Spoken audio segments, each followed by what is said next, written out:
two, two, one, two, two. I think I hear this. One, two, two, two, one.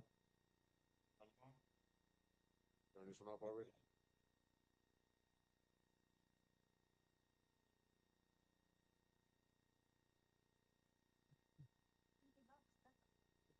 Hey, Amy.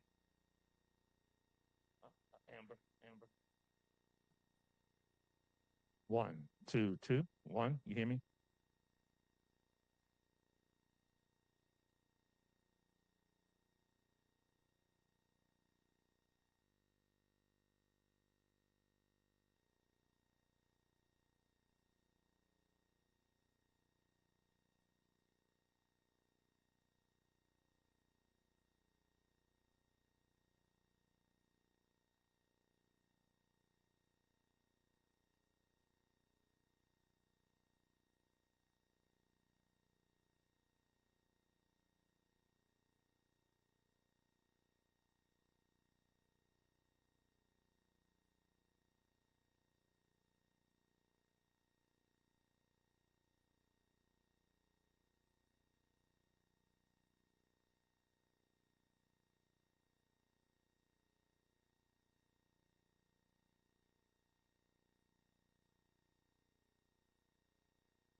Good morning, everyone. We began the regular session of today, Tuesday, June 2nd, 2026. Madam Clerk, will you please call the roll? Sure, Mr. President. Councilmember Scott Benson. Scott Benson, aye. Councilmember Letitia Johnson. Present. Councilmember Denzel Anton McCampbell. Councilmember Renata Miller. Councilmember Gabriela Santiago Romero. Member Santiago Romero sent a memo indicating that she would be absent, so her absence is excused. Clerk will so note, Mr. President. Thank you. Councilmember Mary Waters. Present. Councilmember Angela Whitfield Callaway. Council President Pro Tem Coleman A. Young II. Here. Council President James Tate. Here. Mr. President, you have a quorum. Thank you, ma'am. We have a quorum, which means we're now in session. If anyone would like to provide comment to this body during this meeting, please raise your hand now. Someone from the team will come by and provide you with a comment card. And keep those hands raised, please, so they can know who you are. They will provide you with a comment card. You will have an opportunity to speak before this body. If you are online right now at home, please raise your hand as well, and we will place you in the queue because we will be cutting off the collection of public comment cards momentarily.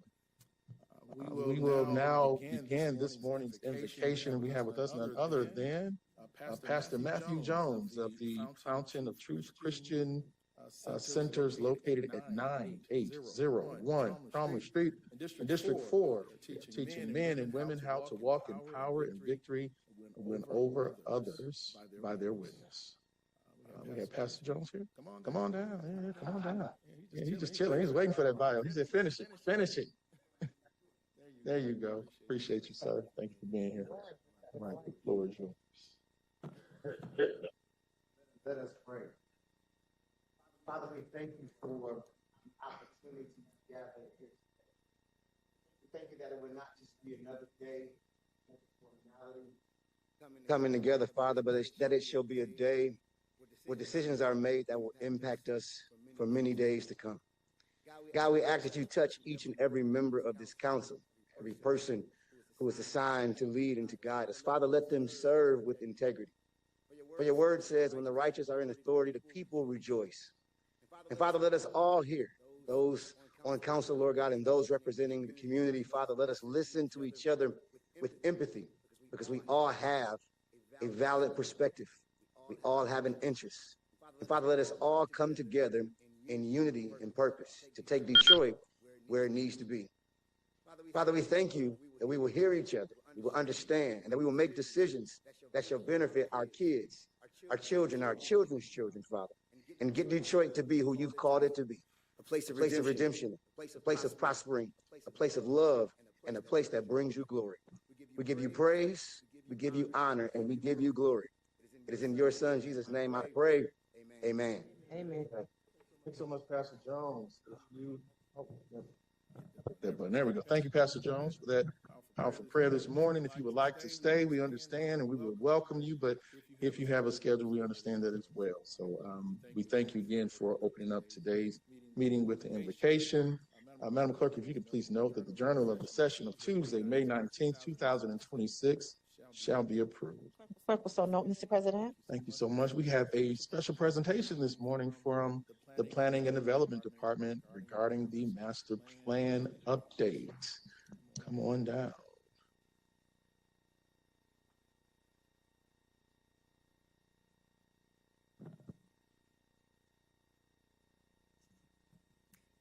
Good morning, Honorable Council. Thank you so much for having us here today. My name is Dara O'Byrne. I'm the Deputy Director of the Planning and Development Department. And we're really excited to provide an update on Plan Detroit. This is our quarterly update to this honorable body. We've been making a lot of progress. If we can go to the next slide. We have made it through kind of our first phase of work and analysis and visioning, and we went through our draft policies phase, and we are right now in the final phase of this work. Thanks for sticking with us through this process. Today we'll be going over some of our more recent engagement that has helped us refine policies and getting us towards that moment of having a complete draft plan. So there will be more time for community engagement. But if we can go to the next slide. To date, we've had over 8,500 touch points with community in terms of our community engagement in a variety of different types of engagement processes. Some in the more traditional, where we're hosting public meetings, community meetings, and asking people to come to our meetings, and other moments where we are going out to the community and attending their meetings and bringing the plan to them. And I'm going to pass it over to Julie now to talk about our most recent engagement through our district planning. Thanks so much, Dara. Through the chair, pleasure to be here. Julie Konecki, I'm the project manager overseeing the Plan Detroit update. So we just wrapped up a series of district meetings talking about our place types map.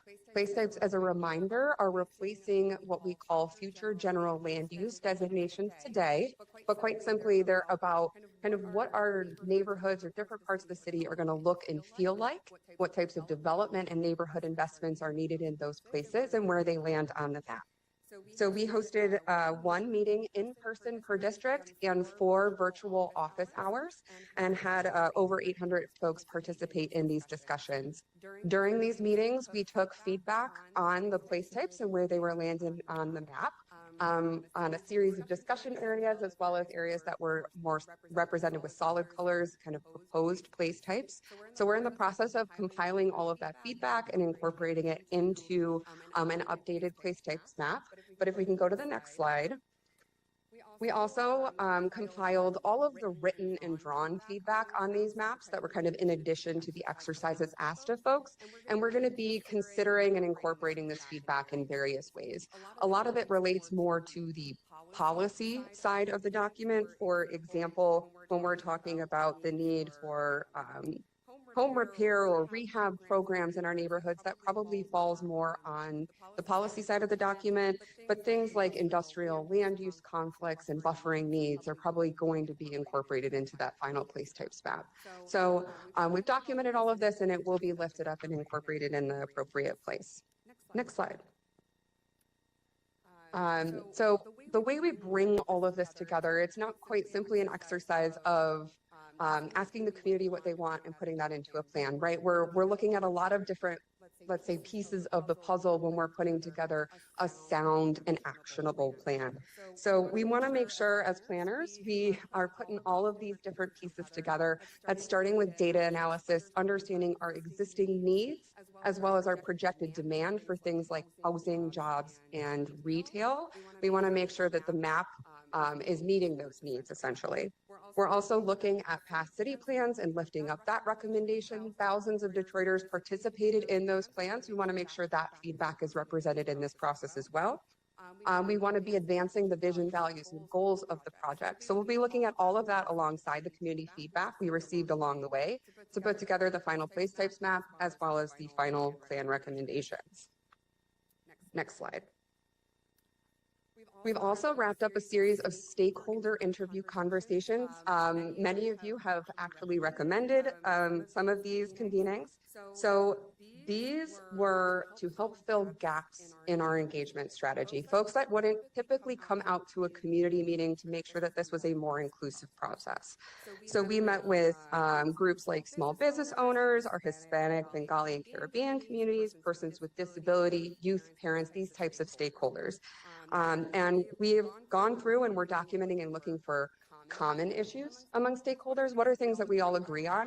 But also looking for things that are particularly unique that we might be missing elsewhere in our engagement strategy and lifting those up as well. Next slide. So all of this is being pulled together as we speak into 2 main deliverables for the master plan. There is a master plan document. That's where the bulk of the writing and policies and strategies is going to be. And then the map, which shows kind of how these policies land in space. Next slide.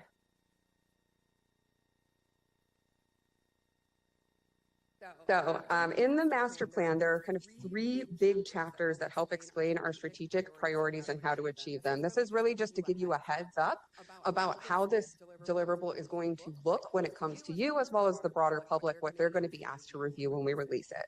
So main chapter, our policy framework. This is including a series of policies and strategies that are organized around our goals and helping us achieve those goals and vision.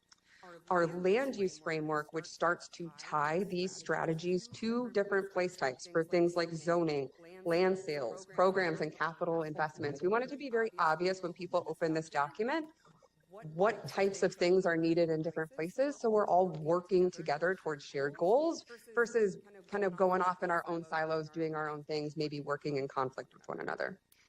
And third, we'll have a chapter with a bunch of decision-making checklists, basically helping implementers use this plan more effectively to guide their work. Next slide.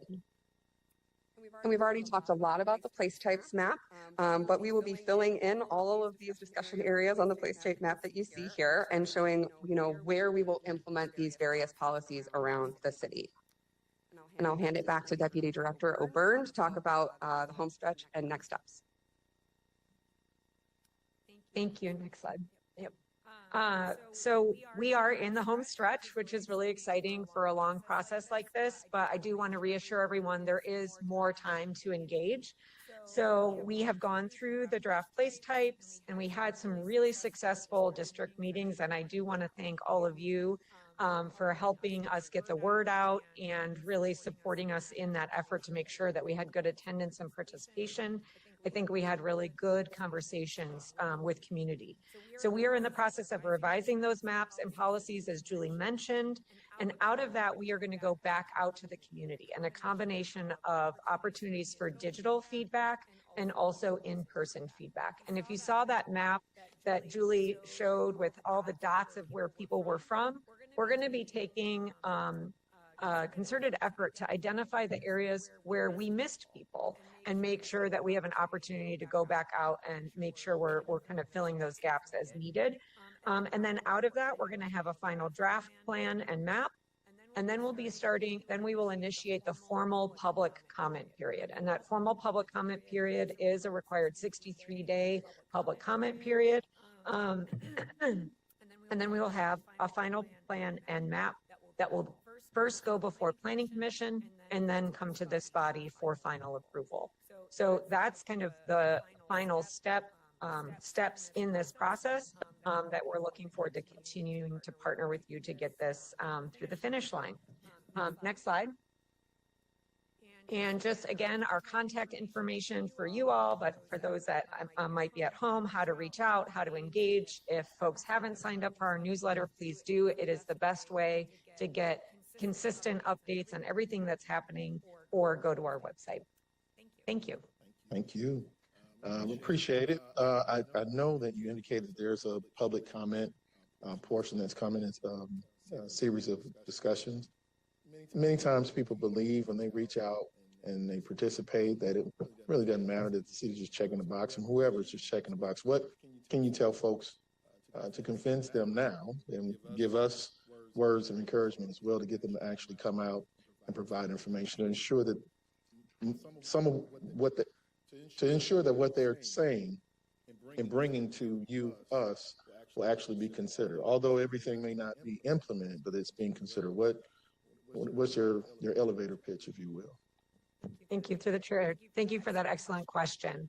I think that what we have attempted to do throughout this process is to have a continuous loop of getting community feedback, incorporating in the plan, and then bringing that back out to the community to confirm. And I think a really good example of that is our vision, values, and goal statements.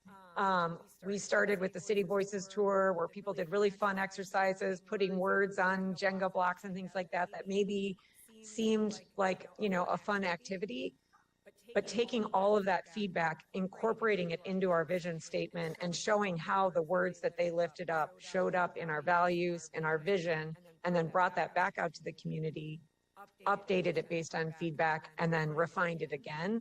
And we're doing the same thing with our policies now. So we had draft policies through a policy workshop. We're updating it. We're going to bring it back out. People will see their feedback and comments represented in those policies, and then we're going to refine again so that they will see that feedback in the final plan. The other thing that we really try to do is make sure that all the feedback is shown, all the comments that we've received are on the website so people can see it, and then how we're incorporating that into the plan. We can't do this work without the input of the community. Data will only take us so far, so we really need that feedback to inform this plan to make sure that we're getting the vision, the values, and the policies right. Thank you. Colleagues, any additional questions? And Madam Clerk, if you can please note that we have been joined by Member McCann. My apologies, sir. Clerk will so note, Mr. President. Thank you. Thank you. Colleagues, any questions for the Planning Department? Member Johnson. Thank you, Mr. Chair. Thank you for the update. Glad to see that District 4 came out in droves to be involved in the conversation. As I look at the district engagement summary, the map that you just referenced, this is only from people who were involved in that district discussion, right? But there have been other opportunities for people throughout the city to be involved in the master plan update. Do you have that data that can be incorporated to really reflect the voices of people throughout all of our communities? Yes, through the chair. Thank you for that question. You're correct. This map is only showing the participants from that district engagement. In all of our in-person engagement, we have done a similar exercise, and we are compiling it all on top of each other. So you'll be able to see dots from all of the in-person engagement. The only thing we don't have represented in the same format is like our online survey, because we only took zip codes. But for the most part, all of the opportunities where people were coming to our meetings, we did the same sticker exercise, and we'll be able to show overall throughout this process where we've been getting feedback.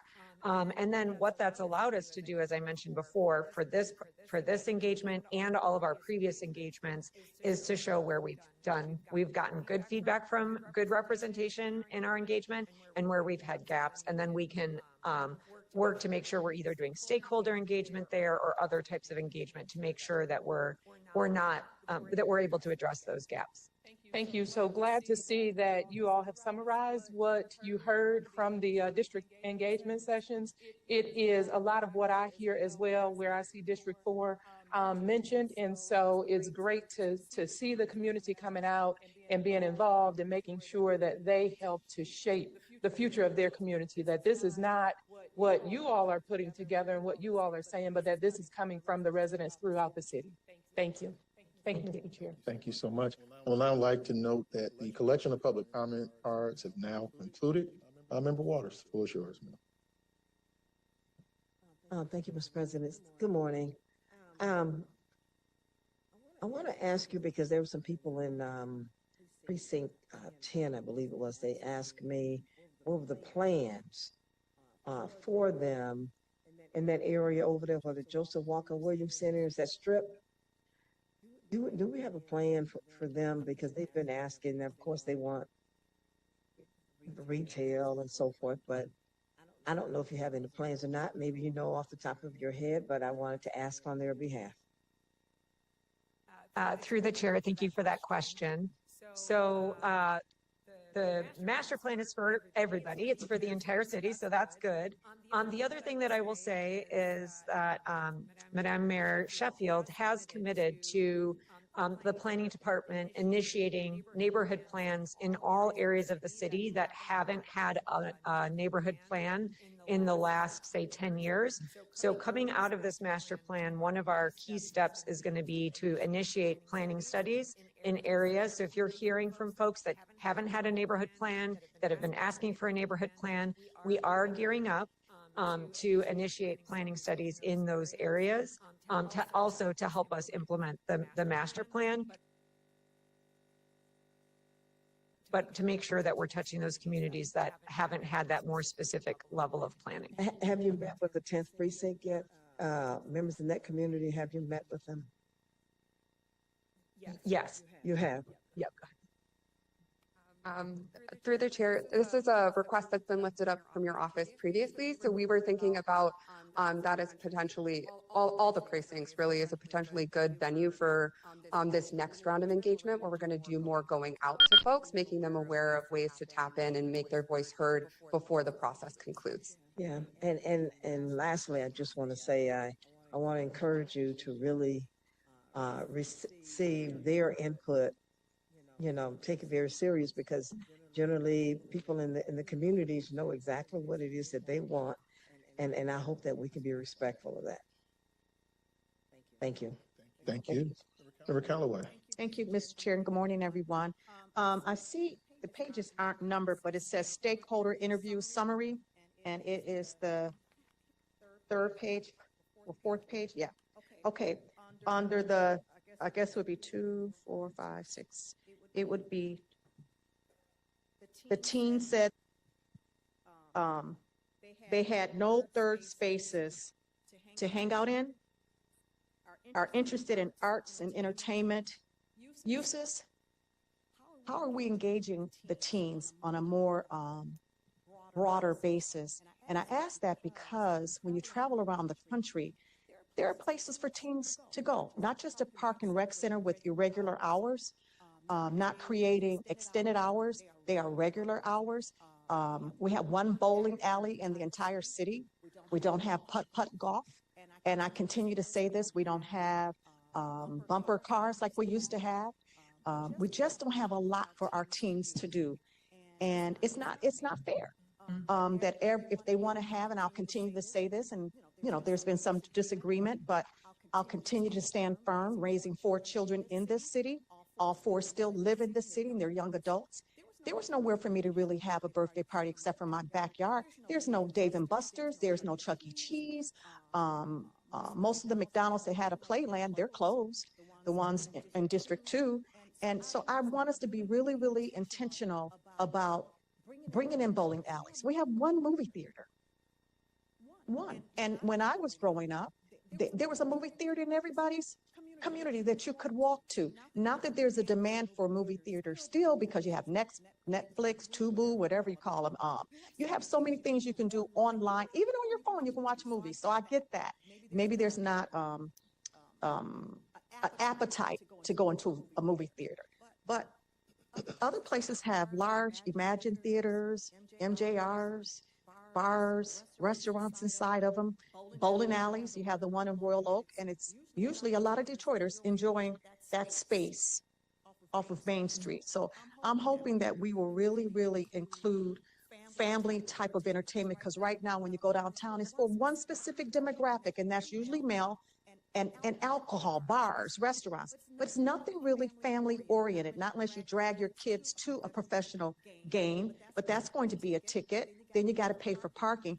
I really want to see us be really, really intentional about building out spaces for families. We don't have one family entertainment center or amusement space in this big city with over 700,000 residents. And we don't have a Target. We don't have a TJ Maxx. We don't have a Costco's. We don't have a Kroger's that I'm aware of. There's a lot that we just don't have. And we don't have a Ross Dress for Less. We don't have a Burlington Coat Factory. But as soon as you cross 8 Mile, they're all right there. As soon as you cross 8 Mile, you don't even have to cross 8 Mile a mile. As soon as you enter Southfield, right there down Greenfield where Northland, they have a whole strip. Burlington Coat Factory is new. Ross Dress for Less is new. 5 and Below is new. All right there on that strip at Greenfield. And then now Davisburg, and out in here, Davisburg, I think they have 20,000 residents, but they get a 120,000 square foot Target. We don't have a Target. We don't have a Walmart. And we may have one Home Depot and 2.5 Myers.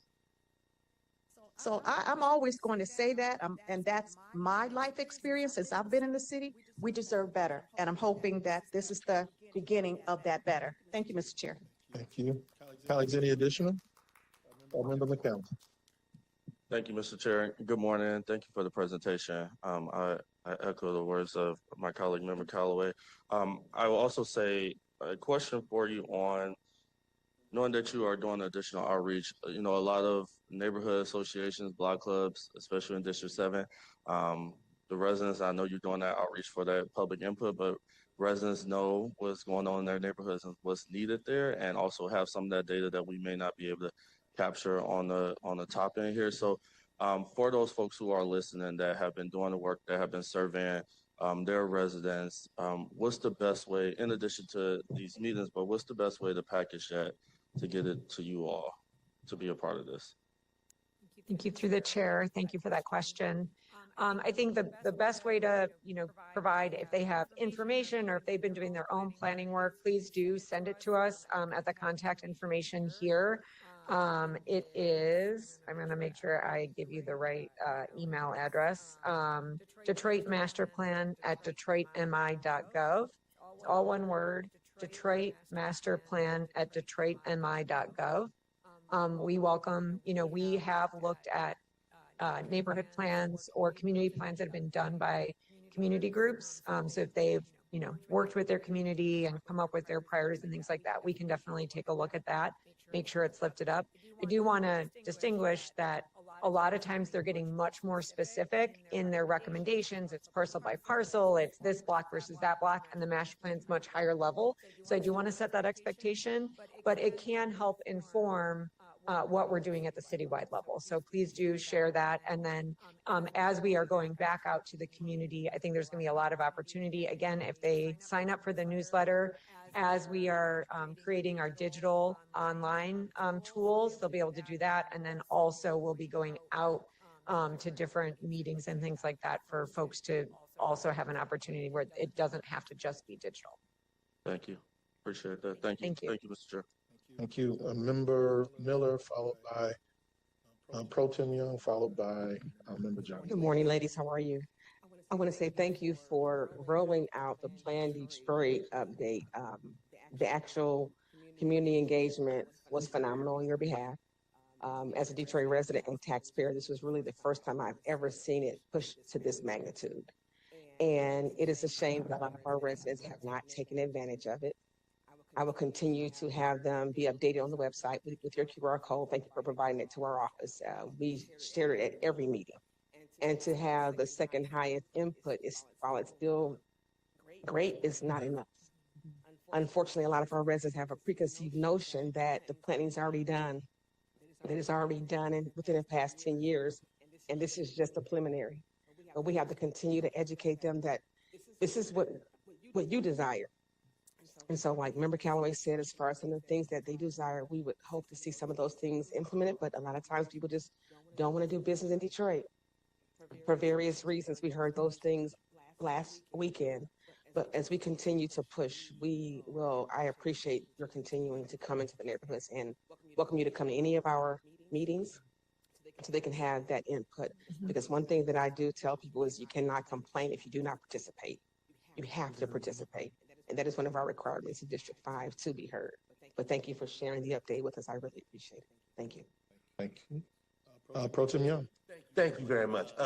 Excellent. Good to see you guys as always. I just wanted to ask you first and foremost, I see your vision statement here. Where is the mission statement? Because the vision statement is great. We got to have a mission statement to kind of hold people accountable and, have some parameters of what you need to achieve. So do you have that, or is that something you're working on? Through the chair. So we have our vision statement, and I would say our mission statement is really our shared values. We have 5 of them for the plan. So each has kind of like a short description and then an expanded explanation of what that value means in terms of the plan.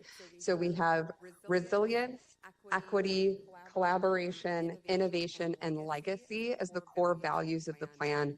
And then underneath that, we also have 4 goals that the plan is trying to advance. So I would say all of that together is really what the plan is trying to do. And then the values are the standards that we're going to hold ourselves to through writing the policy, but also in implementing the plan. No, I think that's good, but if I would advise you, you need to consolidate that in one mission statement so we can know what that is and what that means.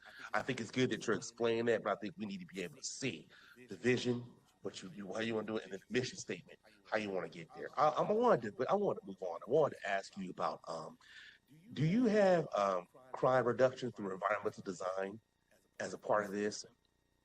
And is it based on need? What's the metrics for that? Yeah, through the chair, thank you for that question. And we have heard it from a number of council members, and it is in our policies explicitly. Originally, we had our consultants had drafted using different language, and we said we need to use this specific language because I think it has been lifted up so much. So we do have policy language in the draft, lifting up the importance of crime prevention through environmental design with some more specific strategies about how we might do that and make sure that it's incorporated in our work. We don't get more specific than that because that then becomes, okay, how does DPW make sure they're implementing that as they're doing street design? How do we make sure we're incorporating that as we're doing design review of projects? So it becomes a little bit more tactical on the next level, but by including it as a policy and then having strategies, we can make sure it's lifted up as a priority for the city. No, I understand what you're saying. You want to make sure that it's a policy, but you want to be flexible enough where it's not actually operating as a law or as rigid, that people have the flexibility to not be able to interfere with law enforcement. And I think that's good. I just want to get back to this. I think that's why the mission statement is important. So you can have that sort of level of accountability to what the vision of what you're trying to do is. I wanted to ask you about 20-minute neighborhoods. So basically any service that people want, they're living in a neighborhood, it's only 20 minutes away. Do we have that included here? What does that exactly look like in terms of the corridors? And are all the corridors in the neighborhood going to have a certain look, or are they all going to be different based on the characteristics of the neighborhood? What is that?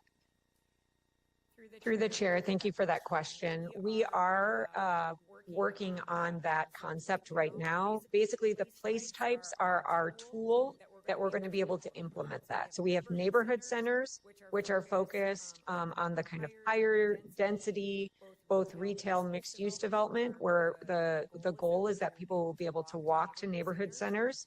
And then we also have commercial corridors. We have our regional centers. So the place types are the tool that we can use to achieve that vision. I think what we're working through right now in terms of making sure that our place types make sense across the city is understanding is the 20 minutes walking, biking, transit, driving. So we're figuring out that balance right now, recognizing that not everybody is going to walk to the grocery store. Some people are going to drive. Some people are going to take the bus. Some people are. So we're working through that right now, but you will definitely see that within the plan to make sure that we are creating a framework that throughout the city, people have access to those goods and amenities, because that is something that we've heard lifted up both at these meetings, but also throughout the community, that people want to make sure that they can do their day-to-day business within the city and have access to those amenities. It's the how and how much. We want to make sure that we're setting up our commercial corridors and our neighborhood centers for success, that we have enough population and density to support them, so that if we're investing in new retail, that they're going to be successful as well. So we're working on that balance right now. Okay, because I heard the word balance, because at first what you kind of sounded like you were describing was mobility as a service, which I support, but it's not exactly what the vision had in mind in terms of 20-minute neighborhoods. I was talking about in terms of if you need a grocery store, if you need a dry cleaner, if you need any of those types of services, they are 20 minutes away from every neighborhood. And I think you understand that concept. You were just talking about the transit aspect in terms of how to get there. Okay, let me make sure I got that clear. My last question is, do you have any sort of policy in terms of smart cities? And so what I mean by that is using information communication technology, artificial intelligence to be able to solve problems and provide services in the most effective and efficient way possible. Is there any planning for that at all? And do we have specific neighborhoods and what they are? If it's farming, you can have smart farming, because you could use drones to be able to analyze the soil to see if it's fertile enough to farm there, to plant things there. If you're talking about transit, you could use sensors to be able to put there on the sidewalk so you can see which parking spaces are open and which ones are not. You're talking about senior citizen buildings, you can have a sense of the ability to see whether or not the air is clean or whether or not to be able to act appropriately. or you could be able to determine whether or not the building is falling apart before it actually shows signs of doing that. So you can have preventive maintenance, or you can have BC be able to respond to certain situations that we've had in the past of buildings that are falling beyond disrepair. We can respond quicker in that sort of, right. You can also use spatial data in terms of predictive policing, but I'm not saying that we do that, but that's something that you can do. I just want to ask, has that been analyzed at all on this plan?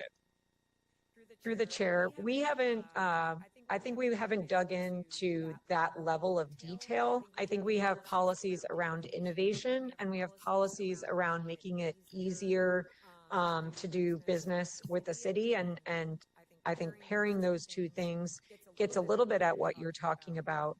And I think that there are things that we could do to lift up these concepts in terms of, you know, what are the opportunities within the city to incorporate innovation and kind of tech into how we do business to make it easier to do business with the city.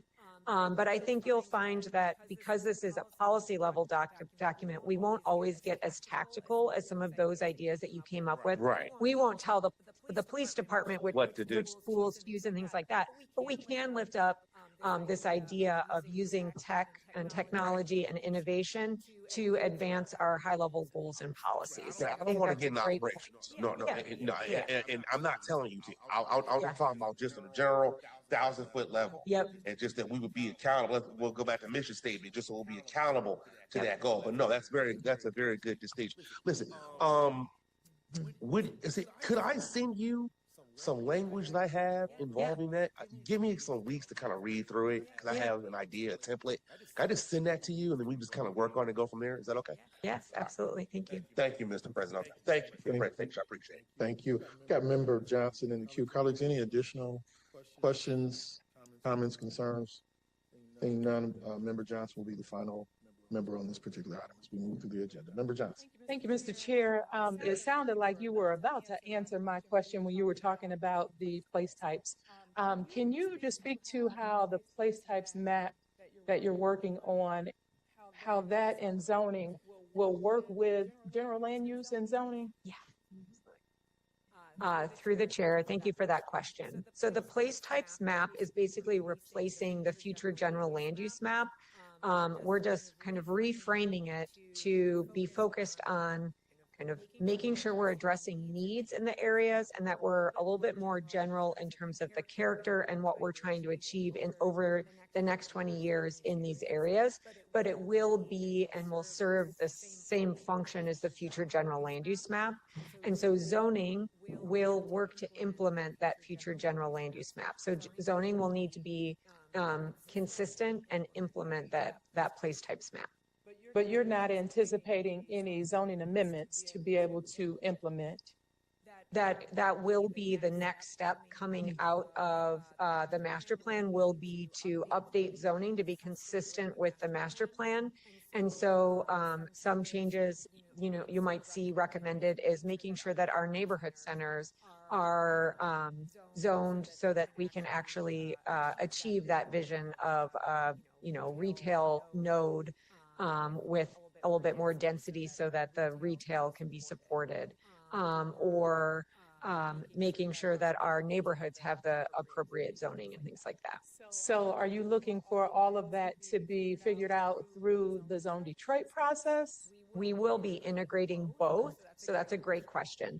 So we are at the policy level, so it's high level recommendations about land use, and then we'll work with Zone Detroit and have been working with our colleagues at CPC around what that might look like. One of the requirements of the master plan per state statute is that we create, it's called a zoning plan, where you show, okay, this place type, these are the zoning designations that would be appropriate within that place type, and then an explanation of how that will be achieved over time. So the idea is that they're really integrated together.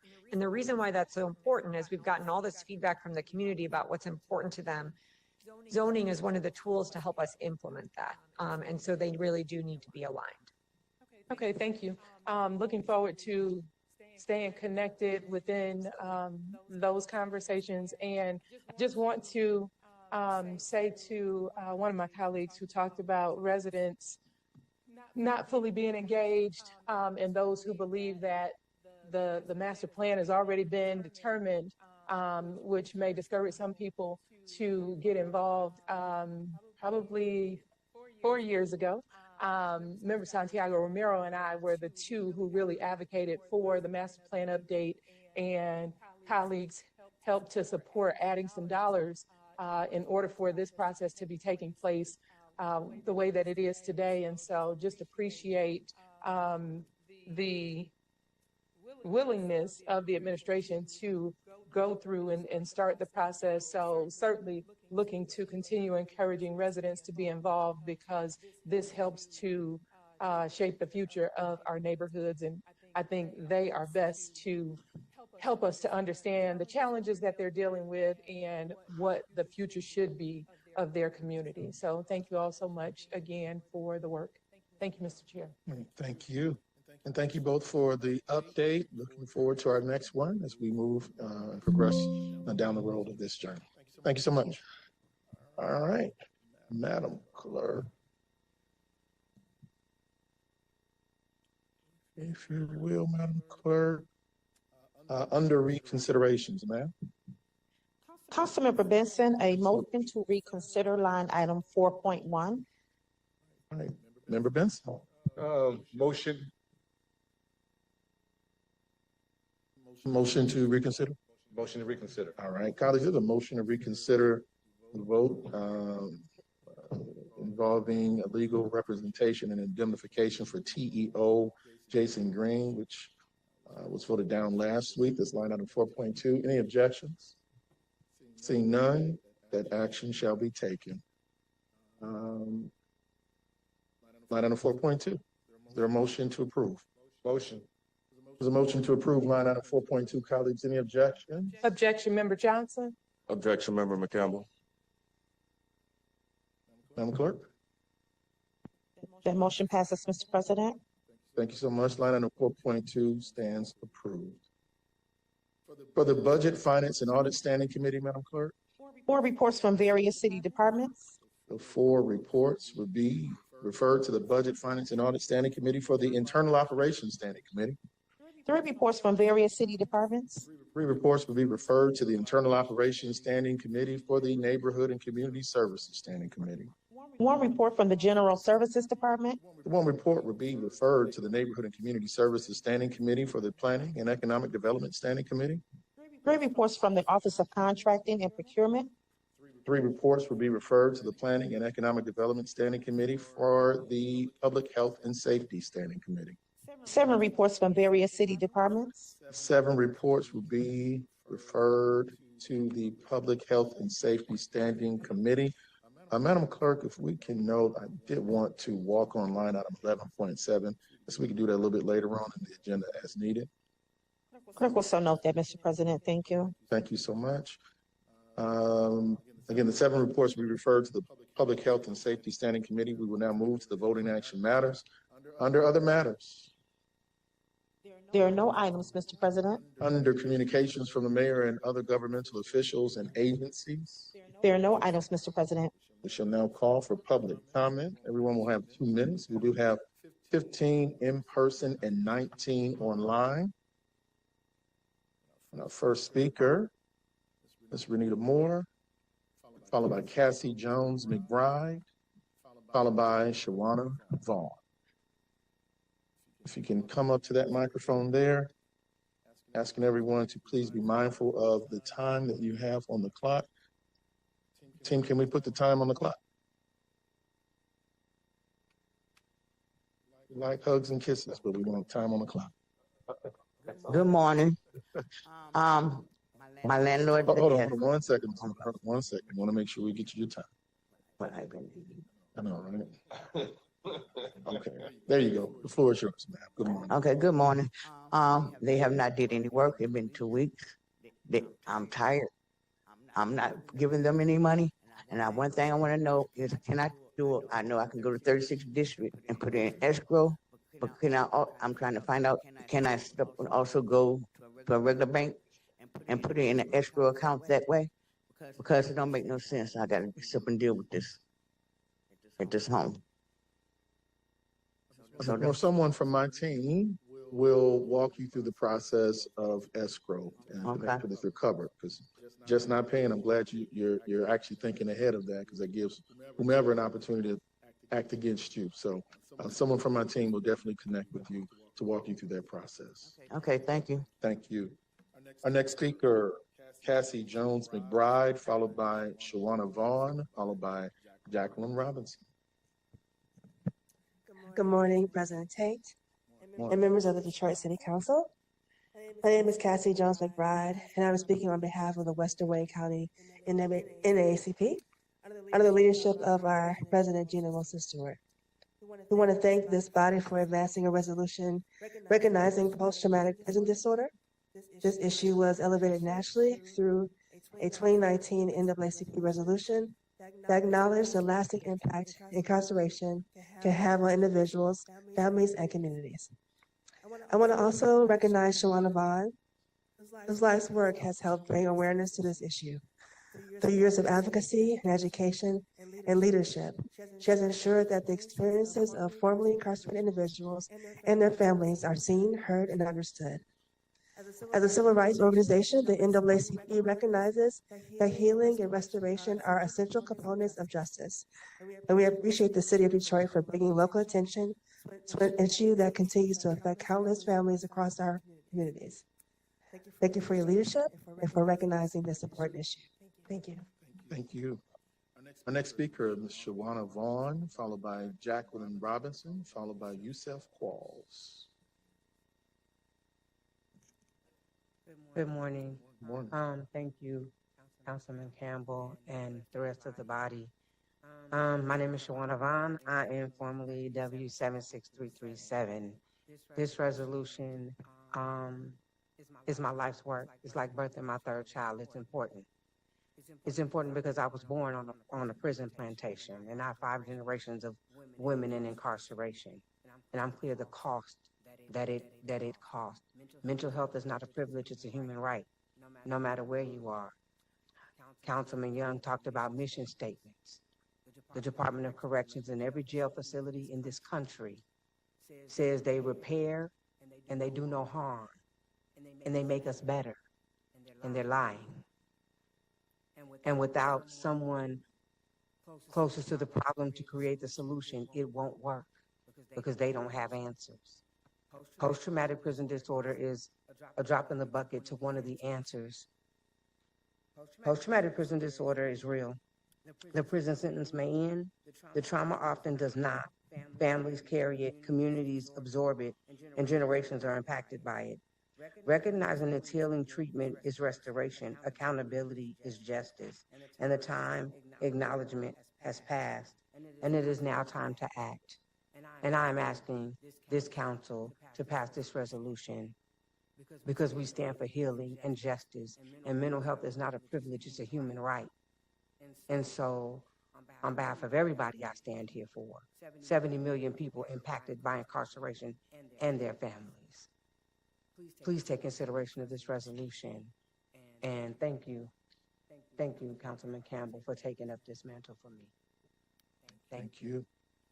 Our next speaker, Jacqueline Robinson, followed by Yusef Qualls, followed by Angela Davenport. Good morning to this honorable body. My name is Jacqueline Robinson, and I serve as the COO of the People's Action, and I work directly with individuals and families impacted by incarceration, community violence, trauma, and reentry here in Detroit. I'm here in support of the resolution for post-traumatic prison disorder, whether we want to call it institutional trauma, incarceration-related trauma, or post-traumatic prison experiences. The reality is that many returning citizens leave correctional environments keep carrying deep psychological wounds.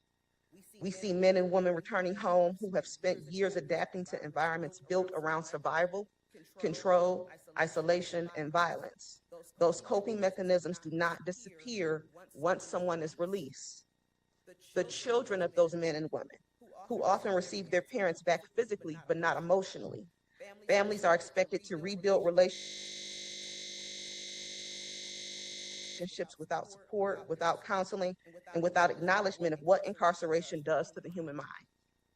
This resolution alone will not solve the problem, but acknowledgement matters. Naming an issue creates space for policy, programming, research, and healing-centered approaches.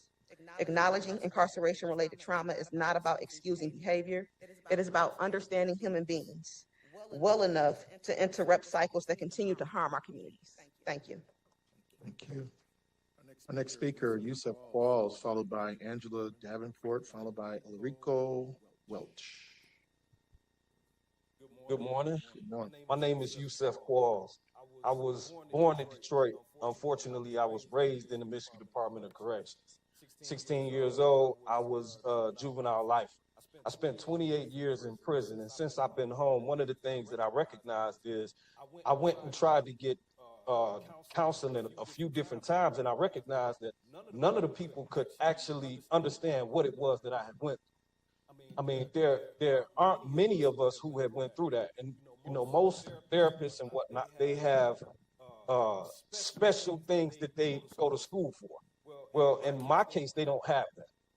In prison, if you go and you tell somebody that you need to talk to somebody because you're going through something, you're liable to be put in segregation because they don't do that. And so you avoid that. You avoid telling somebody you need to speak to somebody because your mother just passed. You need to speak to somebody. I was in there through COVID. There were 30 people in the unit that I was in that passed away within 6 months.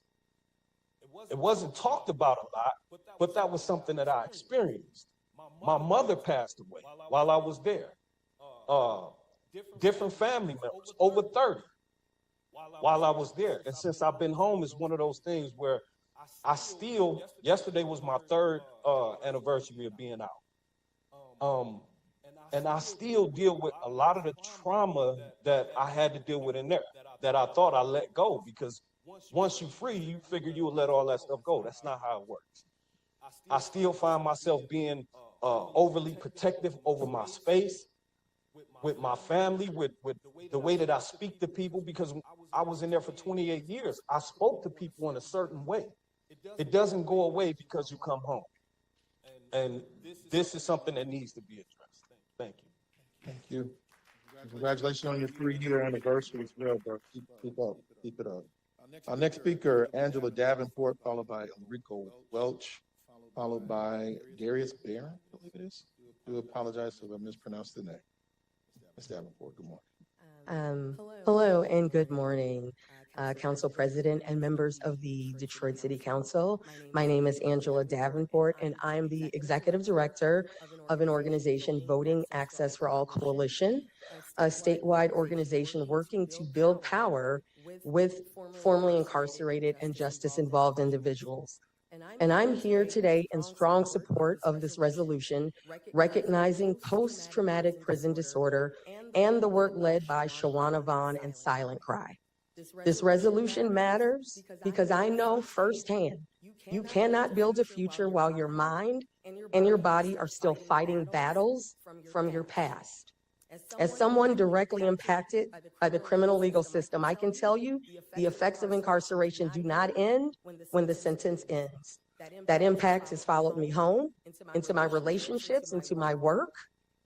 It's followed into how I see myself and whether or not I even believed I deserved a future. So for many people, the greatest challenge is not simply coming home. It's learning how to live after years of just surviving. Many people talk about second chances, but what we rarely talk about is what happens after someone receives that second chance. How do you rebuild when you're still carrying trauma? How do you heal when you're living in this fight or flight mode? And how do you move forward when your mind and your body are responding to experiences from years ago? And the reality is many people returning home are not simply just trying to find housing, employment, reconnect with families. They're also trying to heal from this trauma that often goes unrecognized and untreated. This resolution acknowledges a truth so many of us have lived And this is about acknowledging that healing must be a part of reentry. Treatment must be a part of what we mean when we talk about second chances. So healing should not be a privilege available only to those who can afford it. It should be what we mean when we talk about public safety, reentry, and second chances. Thank you. Next speaker, Ulrico Welch, followed by Darius Barron, followed by Shar Williams. Hello and good morning to you all. Morning. I've come to you all today because in each one of our lifetimes, there's one story that stands out, that resonates with not just your community, but with the world. As in Mississippi with the Emmett Till story, that's a story that passed through generation after generation because it was a once in a lifetime story. Even though that event happened multiple times, we still remember today. Now, in our city, Detroit, we have a story like that has resonated from country to country, not just from state to state. And that's the story of Naziah Harris. And we asked him for somebody to sponsor so we can circumvent the signatures that's necessary so we can name that street Bedford from Cornwell to Warren after that young child whose story has touched the hearts of many people. And we asked her for for a day of commemorance, a day where we could commemorate her and the people who children just like her, who suffered, and the caregivers for their accountability. Basically, we want accountability for anybody who's in the care of a child. I'm sponsoring a bill, and I partner with Change.org to get the signatures, but I want to bring in front of our state legislators too, that holds people accountable. There's caregivers that know or should have known that a child was in danger and did nothing about it, or ignored it, or turned a blind eye for whatever reason, whether it be money, for the love of someone, or anything like that. But I'm asking you all, somebody to help me circumvent first of all, one of the council members to help me circumvent the signatures necessary to help sponsor that. I know it's a process, and I know it's going to be 5 streets named each year, but that little small portion where she grew up and she experienced a lot of difficulties between Cornwell and Warren, I'm asking it to be named after her. And thank you for your time. Thank you. Next speaker, Mr. Barron, followed by Shar Williams, followed by Fidel L. Good morning. Excuse me, and thank you for this opportunity to speak. And yes, you did chop my name up. It's Davius. Davius. Yeah, Davius Barron. I just wanted to say, like, I'm a returning citizen. You know, I just got out of prison from doing 35 years. I went in when I was 17 years old, and I'm here to support, the resolution because I went through a lot in prison, and I didn't get the services. I lost 3 brothers and a sister that came from my mother's womb. So I'm out here 21 days later, and nobody never really talked to me about what was going on inside of me. It was just like, you here, go out here, right? So don't nobody even know what I'm thinking now. You know what I'm saying? What positive roads, what opportunities is given to me. I'm staying in a mission. And when I left, you know what I'm saying, I was a teenager. But right now, 21 days later, yeah, I'm here. I got all the people that support me and trying to give me positive things to do and everything. But nobody never asked me what I'm going through mentally. And I'm right here back in the city of Detroit after leaving in 1991. So, I'm here to support this resolution because we do need mental health treatment, and we do need, people to talk to us to find out and give us some kind of services if we want to be a pillar in the community. Or you could just keep allowing people to come back out to the community that never was addressed with some of the things that they were going through. Well, I just thank you for this opportunity, to be able to speak and let you know I support the resolution. Thank you. Thank you. Next speaker, Shar Williams, followed by Fidel L., followed by Betty Barnes. Hello, through the chair. Abuse of authority, discretion. And it's your job, the people that serve us, protect and serve, to do the correct thing, to comply to the laws and the Constitution. Okay, so it's unacceptable when I try to get a PPO on this officer that's on the force that's been in prison with a fake name. So it's the corruption, the level, at the poison in this city. And I've been speaking about a whole lot of stuff. But see, illegal voting, that's a pathway because it's not the ballots, it's the names. How could they even get on the force? Non-American citizens and ex-offenders. So I comprehend on everything what they just got finished talking about.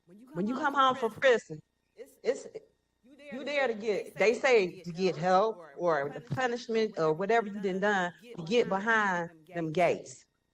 But a lot of people on this force have badges and weapons, and they are not mentally capable of even being an officer. That's some real serious stuff right there. And you all sit up here, and it's unbelievable the extent of this, and you're not doing anything about it. Like where I stay at, whoever Mark is, Elite Property Management, he's connected to the city because all of these apartment buildings that he owns, they live there. They are taking up housing vouchers, and they make a whole lot of money. And then the building inspectors. And we wonder, how did it get to this point? Somewhere down the line, you all forgot what the Constitution really means. Thank you, Ms. Williams. Next speaker, Fidel L., followed by Betty Lyons, followed by Teresa Williams. It's amazing how y'all find these pastors every week that pray and don't make no mention about this water drain off fee. They pray and do that. I'm with a pastor that prays, but he put in the work, and he don't have to pay no water drain off fee. So it's up to y'all, the citizens of Detroit.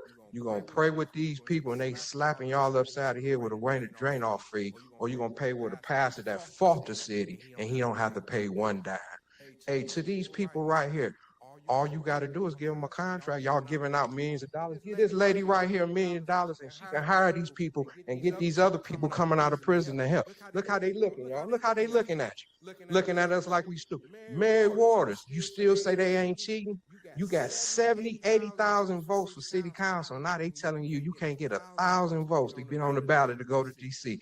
But guess what? You say you didn't believe us, so you know good and well you can't come ask us for no help. They saying keep your black face here. Keep giving out them black people money to all these billionaires and stay right here in Detroit. We won't see you in D.C. To all of y'all, especially Taters, who the boss? Y'all claim when y'all running that we the boss and y'all work for us. If that's the case, how do y'all vote yourself to get a raise? The people was supposed to vote that in. We done said we ain't giving y'all nothing. In fact, we done took something away. If we the boss, so you say we just talking, how do y'all got these illegal bonds, spot shotter, license reader? We didn't vote on none of that. So again, this is why I say to the whole world, the low-life, devilish city council of all no good call themselves Christians and Democrats. Hey, Joe Lovin, go get you some help, man. You got mental illness going on. Next speaker, Betty Lyons, followed by Teresa Williams, followed by Pastor Lorenzo Sue. Excuse me, You want to calling y'all. Ms. Lyons, Are you okay? pull your mic down, Ms. Lyons. You all right? You all right? Oh, okay. You may begin. The time. Begin the time. All right, don't want no emergencies. All right. Okay. You was talking about Emmett Till. This country was founded by the criminally insane. So y'all brag about who your granddaddies are because they're crazy. The blacks were the slaves. We built this country and has received no justice. Yes, Miss Ahmed, the wicked witch is dead. I ran around the house yelling when I heard that Dugan dropped out. But he's a sly old fox, as the Bible says. He's sly. He might ask Mary Sheffield for a job, so don't be surprised. She'll probably give it to him because she gave that job to that old Conrad Mallett, another lowlife. How he treated the Leland people less than. That was awful. Scott Benson, that smirk of a smile. When I suggested you go to the community, that those people were breathing that cement dust, you thought it was funny. I didn't. You bought out the Bible. Why would you bring out the Bible when those people are suffering? But yet you and council sat behind Mike Dugan, liar, cheater, and he is satanic, just like you. And the rest of you who voted against us getting our over $600 million that's owed to us. But like that man said, you give millions of dollars. You got that old Fink lawyer in Bloomfield Hills getting millions of dollars. You gladly give it to him, but you won't give us who stay in Detroit and support Detroit. Get yourself together. God is watching. Speaker Teresa Williams, followed by Pastor Lorenzo Sewell, followed by Josh Mann. Good morning, Detroit residents. My name is Teresa Williams. I wanted to say about the teen takeover. I was an educator for many years in Detroit public schools. Now, if anyone walked in my class and I saw children running around, going in and out the classroom, doing whatever they want to do, they're not going to look at the children. They're going to say, "What you doing, lady? What are we paying you for?" The responsibility of our kids is the adult in the room. We are the adults in the room. It is our responsibility to provide adequate recreation, not only for the children, but for the citizens of Detroit as a whole. Ms. Calloway, you just said something we talked about for 30 years. But it's too much money going out of Detroit, right? We support the suburbs, $11 billion a year. So why can't we have what our money generates in our neighborhoods? Just plain human decency. I've lived in Nova. I've never been asked to participate in a community cleanup. I lived in Southie, same thing, never been asked. So, and I've done so many times here, but that was before I had the privilege of being taught by Ramon Jackson. So now I know better. So since we know better, we're going to do better. This is not the same old Detroit where you're going to sit in the seat for 4 years and just chill and give our money away. No downtown project should get 10 cents before the millions come into the neighborhoods.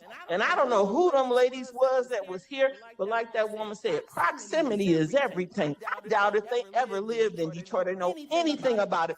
So how dare they can come up here and talk about a master plan with all the millions of dollars that we got. Let me tell you something. It's plenty of smart, intelligent Detroiters that can do development, such as myself and others that have done it, that are sitting right here today, done it on their own without no money. And let me say this, my parents been here for years. They in their 80s, ain't never got a dime, not a nickel from the city of Detroit. Thank you so much. Next speaker, Pastor Lorenzo Sewell, followed by Josh Mann. My name is Pastor Lorenzo Sewell. I have the honor. Our next speaker, Pastor Lorenzo Sewell, followed by Josh Mann. And our final speaker will be Simone Wilkes. Pastor Sewell. Thank you. My name is Pastor Lorenzo Sewell. I have the honor and the privilege of being the senior pastor of 180 Church. Also had the honor and privilege of hosting President Donald Trump. He came to my church, and I had the honor of meeting Ramon Jackson. Let me say this. I'm not a pastor that takes any money from this community. I literally invest, my wife and I, we have businesses. We invest hundreds of thousands of dollars. We've helped young people from Detroit, Pontiac, Flint, and Saginaw get full ride scholarships to Rochester Christian University. And this is the problem, Detroit. This is what I have to tell you.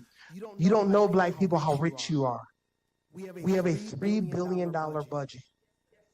Please hear me, all of my Black brothers and sisters whom I love. Please listen to me. We have a $3 billion budget that the people that are up here are supposed to redistribute back to you, and that's not happening. That's why we know they don't work for us. Let me explain this. On this agenda, I know the man who runs this organization. His name is Mark Wiedelman.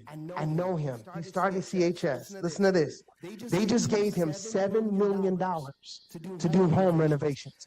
For every contractor out there, everyone that does grants, everyone that does any skilled trade, any men out there, that do skilled trade, I want you to call me today. My number is 248-755-1896. Call me 248-755-1896. This is why. These are the new members of the political Ku Klux Klan. That's why he's leaving. These are the new members. They are stealing our money. They're stealing our resources. They're giving it to Gilbert. They're giving it to Illich. They're giving it to the Fords. That's what's happening. And they're stealing from you. So I need every black man, call me, 248-755-1896. We need to start a movement to get back our resources. And then you won't have to worry about teen takeovers. You won't have to worry about some white girls coming up here telling you what to do with your city. Next speaker, Josh Mann, followed by our final speaker, Simone Wilkes.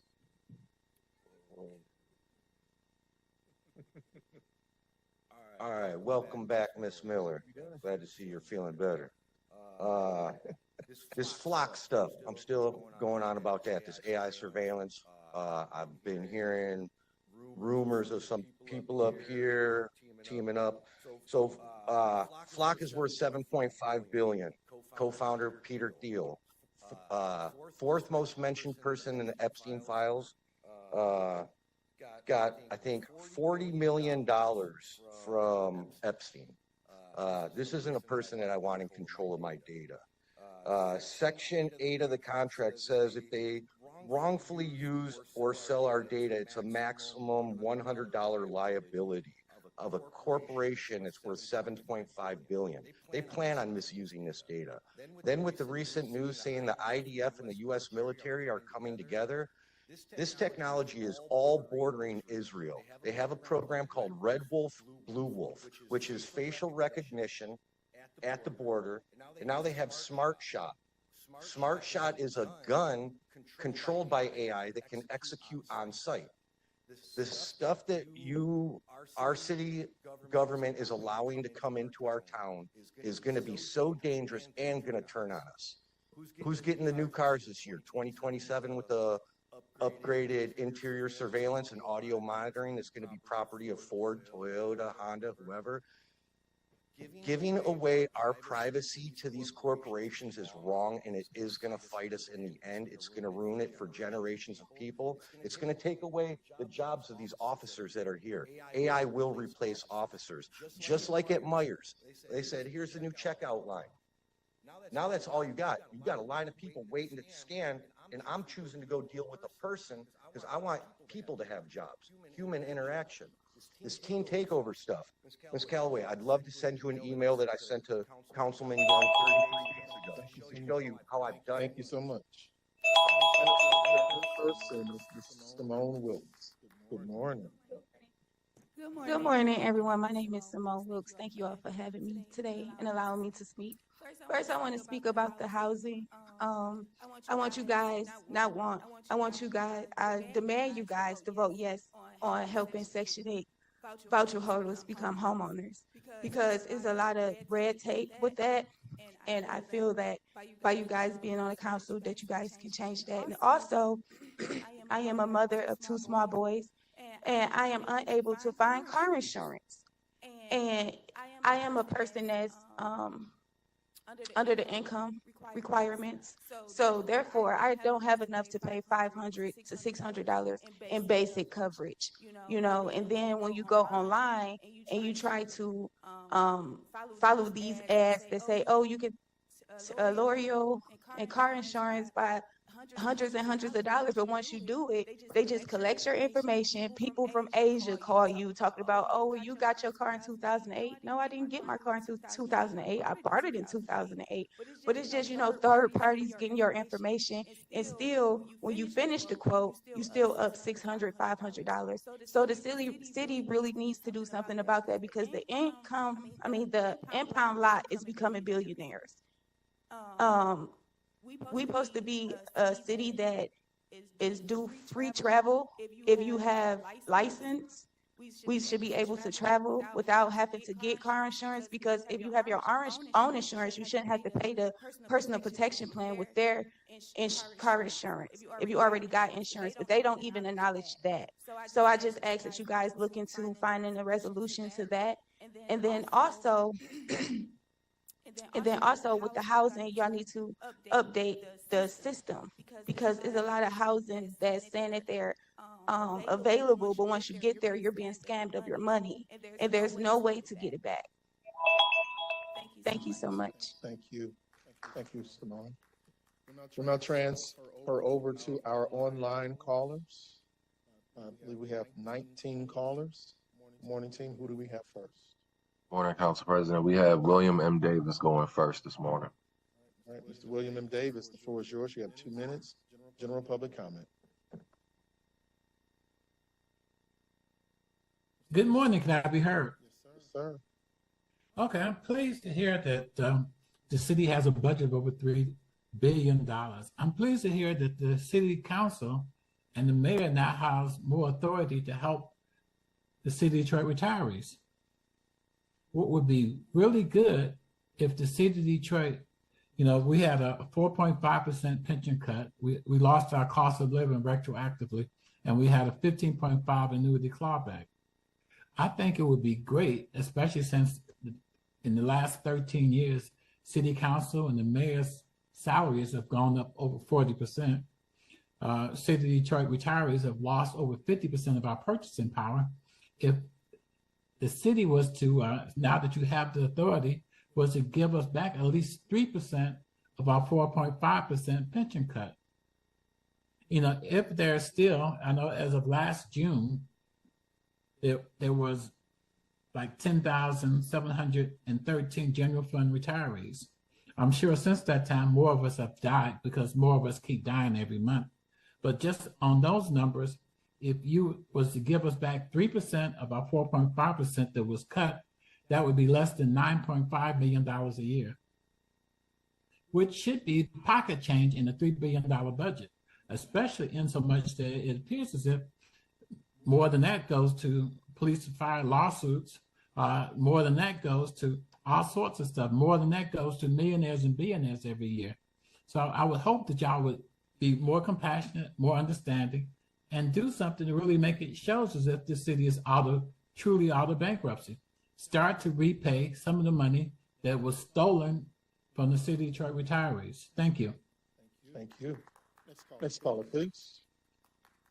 Our next caller is going to be 1244. All right, caller, the floor is yours. You have 2 minutes. General public comment. Good morning. Good My morning. name is Vanetta May Mayberry. I am calling in regards to the Juneteenth flag that I had came down there for. You have a new flyer out stating that it's the 7th annual raising of the June, or having the event of the Juneteenth celebration in the city of Detroit, which I orchestrated 2 years ago to get that flag to be flown. Came down every Tuesday to be at the meetings. Most of you knew who I am, or know who I am about that flag. But not being, I'm really an advocate for the Martin Luther King Memorial Park as well, which was promised to me to be refurbished, new park benches, the name of Martin Luther King on the park, which I went before the city council once again last year to have that park redone. We haven't seen anything done. No work has been done on it. I am a citizen of the city of Detroit who has been an advocate for the city of Detroit for over 50 years. And I stand on trying to get the things that need to be done for the city of Detroit. That park needs to be renovated. We must have some kind of justice done for that park. It has no name on it. The park benches are tore up. I have been an advocate for that park to be renovated for the last 3 years. So now it is time for us to have the justice of that park being done. I would like to see a full statue of Coleman Young in the plaza that stands before the Coleman Young Center also. And a dashiki put on the Spirit of Detroit for Black History. Thank you. Next caller, please. Our next caller is going to be Zoom user. All right, caller, the floor is yours. You have 2 minutes. General public comment. Hello. Hello. All right. My name is Charles Miles. I'm calling in today about my property tax issue that's been going on since 2017. In the city of Detroit, and I'm in court at the Third Circuit Court.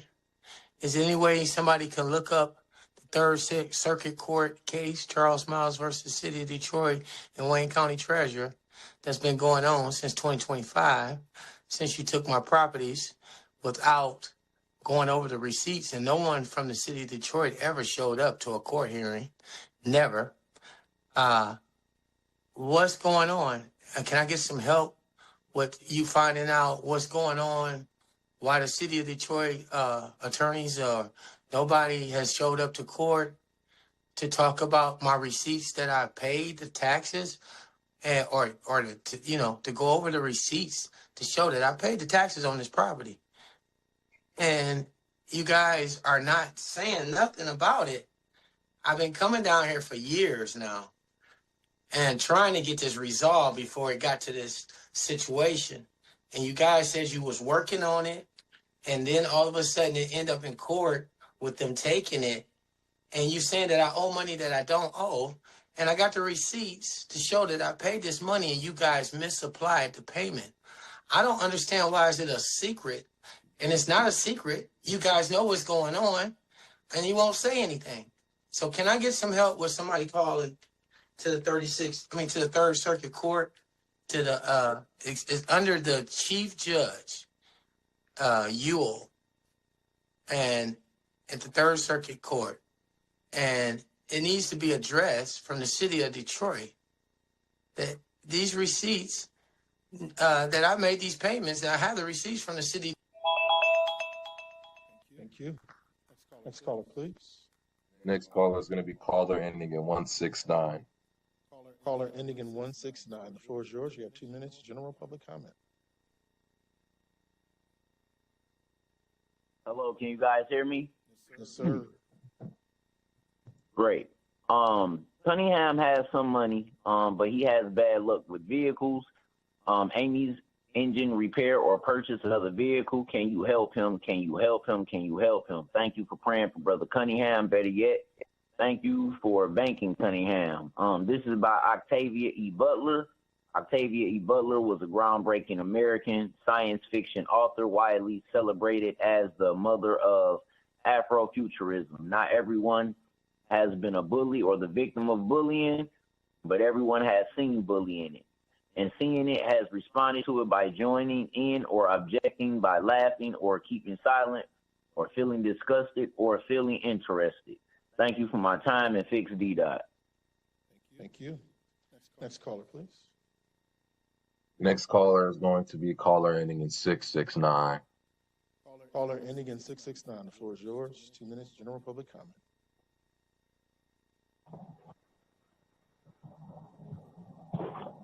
I believe mental health is very, very important, and I hope that it passes.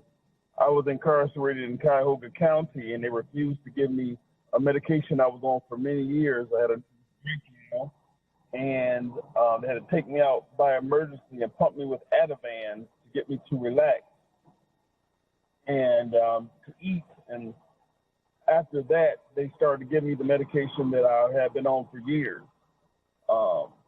Sometimes law enforcement can be merciless. You do a whole lot in life, a lot of long suffering upon long suffering upon long suffering upon long suffering. And the bullies just got their foot on my neck. And I would say medication and counseling is very effective, and it's something that needs to be done. I want you all to put my name out in the atmosphere. Brother King, my mom, Cheryl Marie Lyons, disabled registered nurse with multiple sclerosis at the Rivers of Grosse Pointe. Drink a lot of fluids and pray in the Holy Spirit. That no weapon formed against me or her shall prosper. Any tongue that rise up in judgment, thou shalt condemn. No weapon. And no one's perfect. Grace and mercy. Mashandara masondo koyara basandara mashandara masandara maka. Era mashandara masandara mashandara masha. Era mashandara masandara mashandara masa. Era mashandara mashandara masanda kayara basandara mashandara masa. Hallelujah. Andara masondo koyara mashandara masandara maka. Era mashandara mashandara mashandara masha. Era masandara maka yara mashandara masandara maka yara masa. Era mashandara masandara maka yara masandara mashandara maka. Era mashandara. Next caller, please. Next caller is going to be Black Bag. All right. Caller, the floor is yours. 2 minutes, general public comment.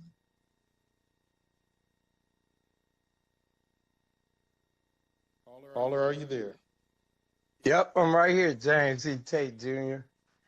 The ending of your political career in Detroit, Michigan. Now, you are cheated in public official. You're also the city council president. And you also called Kenesha Coleman, DPD, case number 20-11112's mother, and said I was not the right representative for the family. Well, I told you already, the family didn't ask me to do sugar honey iced tea. Kenesha's daughter did when she was 4 years old. Nene is my little friend, James E. Tate Jr. So now it's up. You gotta go, and all the rest of y'all gotta go, because y'all been cheated in public officials by Janice M. Winfrey of the Detroit Election Commission and Detroit City Clerk, and her cohort, Daniel Baxter, who stepped to me in the committee of the whole room, that room outside the committee of the whole room, and found out what he found out about me. Now, all y'all cheated in. Every elected official in the city of Detroit is cheated in. Y'all need to call Dina Avery Walker herself, the director of the Detroit Department of Elections, and have her explain how Mary Elaine Beckman's ballot was counted in that February 27th United States presidential primary election. Call her now. Turn up time. Next caller, please. Next caller is Miss Betty A. Varner. Ms. Betty A. Varner, the floor is yours. You have 2 minutes, general public comment. Good morning to all within the sound of my voice. I'm Betty A. Varner, president of the Soda Ellsworth Black Association. Glad to see all the council members got back safely from their Mackinac event. I'm advocating for the Finca Quarter. There's a Mr. Dabbage and his 2 sons who would like to open up a mini market with 6 gas pumps where the Mickey D was located on Finca in Wyoming. We are a food desert. We do not have a supermarket in our immediate area. There's a lot of seniors. There's a lot of single parents with children. They don't have the transportation sometimes to get to the supermarket, to get the type of healthy foods that is needed. This mini market, Mr. Dabbage states that it would have dairy, produce, healthy snacks. The deli would serve hot food and cold food, and it's needed in our area. So when he comes to the council to speak on him wanting to open up the business, I'm hoping that the council will support as a Black club. leader and my members and residents that we have spoken to, they want this mini market in our community. So please support. We're also asking for our Finca Corridor monies to be redevelopment. We've had a lot of good conversations last year, but we need monies to make the conversations and all the good things we heard become a reality. And also, we're still looking for support to get that land use hearing fee waived. Thank you. Next caller, please. Our next caller is going to be Tahira Ahmad. Caller, the floor is yours. You have 2 minutes. General public comment. Good morning, everyone. I support and congratulations to everyone who are addressing the post-traumatic prison resolution regarding the city's master plan.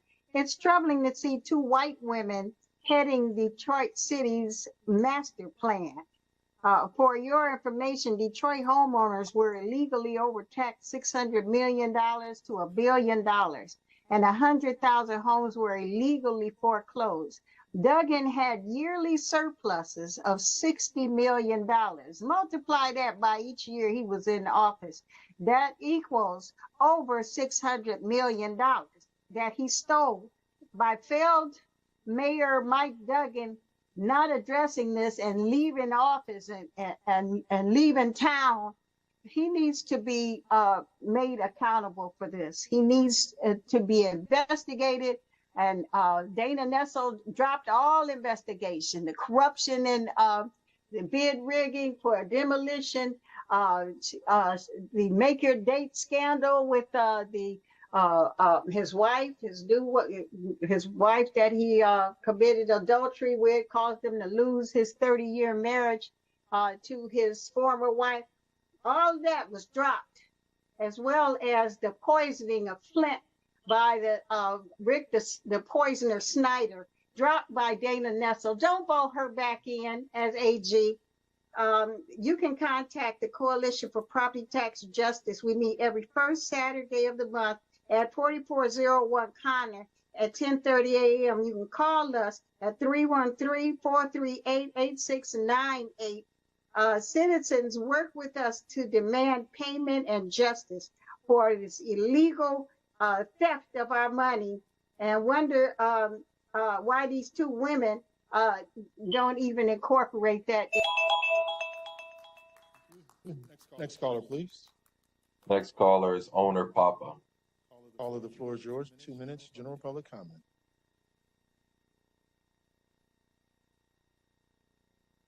Caller, are you there? Yes, good morning, and through the chair, may I be heard? Yes, ma'am. Thank you. You've heard a lot of things today, a lot of things about your behavior as a body. We don't appreciate how you're misappropriating, because I can't say appropriating, I say misappropriating our funds. You have allowed, Ms. Waters, you really ought to see what's going on. You can be a large city council member, but you can't muster up enough votes to take you to Washington, where they have the most atrocious, what is his name, Cherie. He doesn't do anything or bring anything to the people of the city of Detroit. But we listen to talk show hosts like Mildred Gaddis that made us turn against politicians like Carolyn Cheeks Kilpatrick, who actually brought funds to the city of Detroit. And now we're left with Cherie. Please. The Democratic Party is gerrymandering the city of Detroit. I don't know how it's legal for you to draw lines for a district and leave out all of the essentials like recreation centers. But I'm gonna tell this body this. I understand the Dred Scott law. I understand what it means. But it's very hurtful to see my people who look like me, that are sitting over me, deliberating over my money and giving it to everybody else, even to the point where you got white women coming down here telling you about the future of Detroit when we're a majority black city. You all ought to be ashamed, but I know there's no shame in your game because you're running game. And the game is about to end for all of you, because when people wake up and know that you are their enemy, they're going to act accordingly because you are the enemy of the people. You are not friends to people. And I don't care what people think, you are not fit to sit in those seats. Yes. And Mr. Young, you are retarded. That's sad. Our next caller, please. Our next caller is UMac. Caller, the floor is yours. 2 minutes, general public comment. Caller, the floor is yours. 2 minutes, general public comment. Let's put that caller at the end of the queue and go to the next, please. Hello. All righty, there you go. Good morning.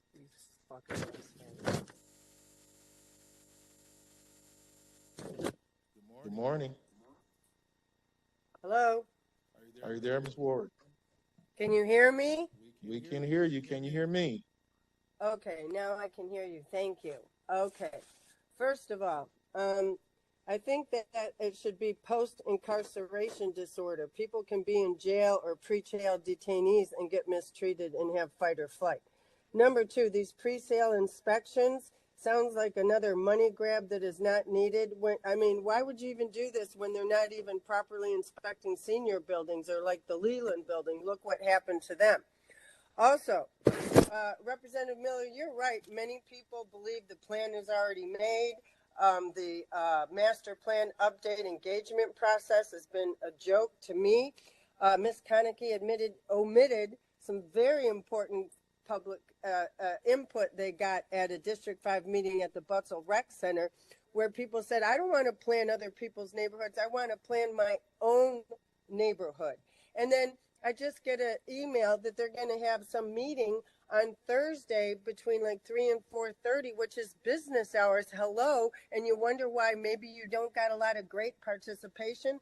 Also, I kept asking, who are these stakeholder interviews with? And, like people want to meet in their own neighborhoods and talk about their own neighborhoods. And thank you for finally recognizing that some people didn't get a planning study, and it looks like the city is up to changing the results of what came out of the belated planning study in my neighborhood, conveniently passed after you ran through that controversial North End Landing project, refused to meet. Many of you got your one-off meetings with Sheila Cockrell and the developer. I bet you some of you got money from the developer because Mr. Darrell Carter himself is on Mary Sheffield's transition team, and that's the guy that got up at the BZA hearing and said, oh, the reason they oppose this is their underlying racism. Well, newsflash, we're black and white united against it, so we don't appreciate it. The master plan update needs to be. Thank you. Next caller, please. Our next caller is going to be Samsung SMG 991U. All right, caller, the floor is yours. 2 minutes, general public comment.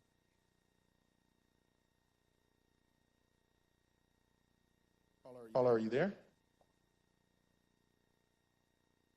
All right, let's put that caller at the end of the queue and go to the next, please.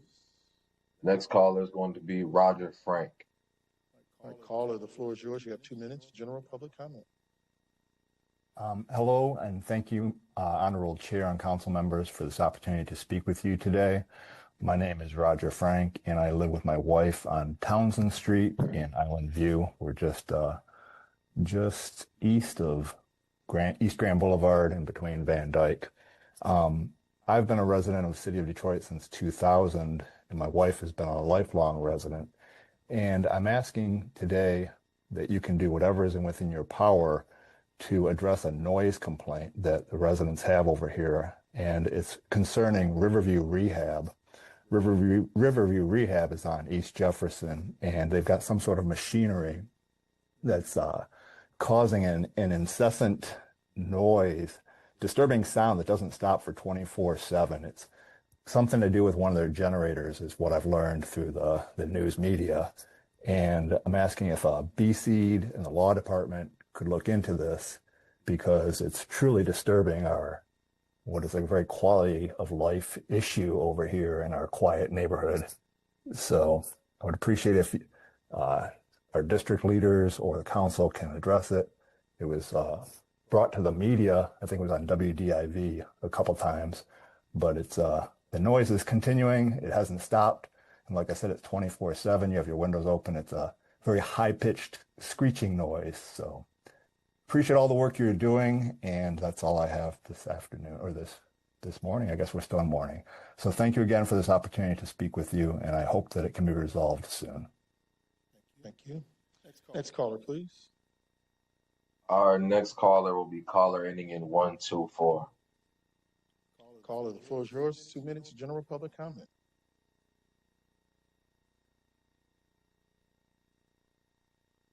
Caller, the floor is yours. All right, let's put this There caller. you go. Thank There you.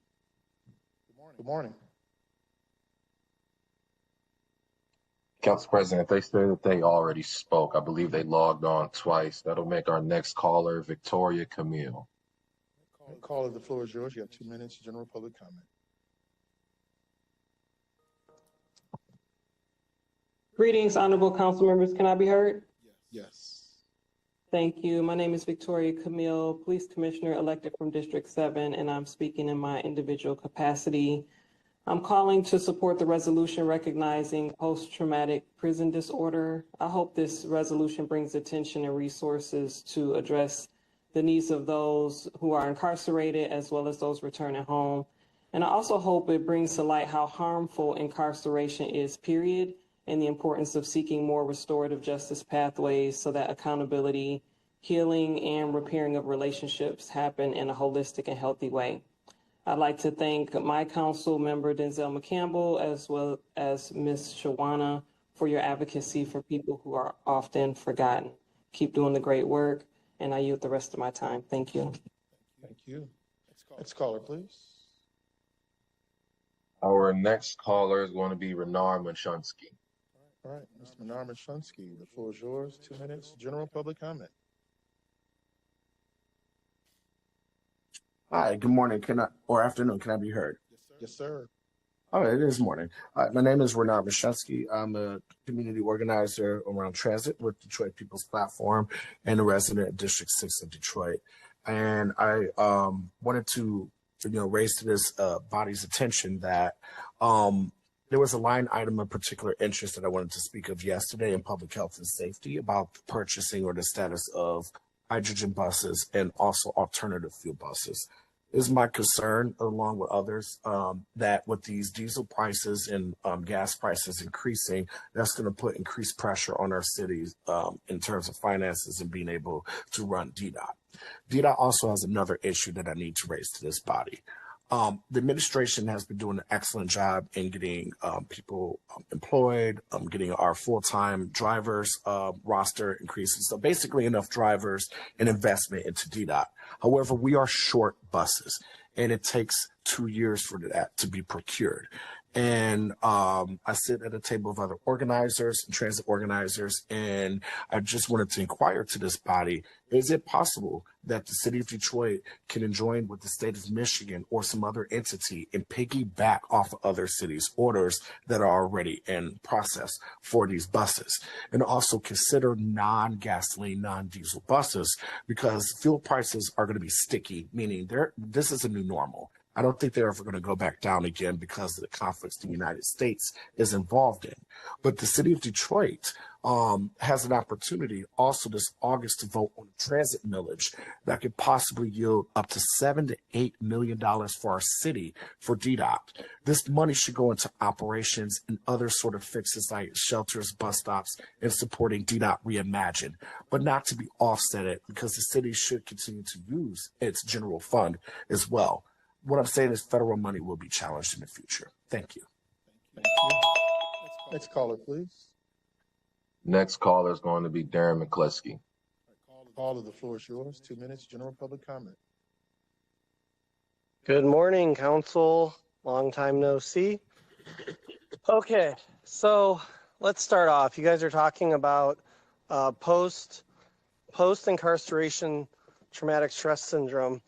How about the city traumatizing people in prison by way of eminent domain, you guessed it, for solar panel farms? So I had the pleasure of meeting a young man, Brian Lipford, a few years ago. I sold him a house on land contract. He bought the side lots around that house. He was incarcerated. I was able to reach him, find him in the federal prison system, got the house back, and then guess what happened just a few months later? He was served by the city of Detroit. Oh, wait, he wasn't served.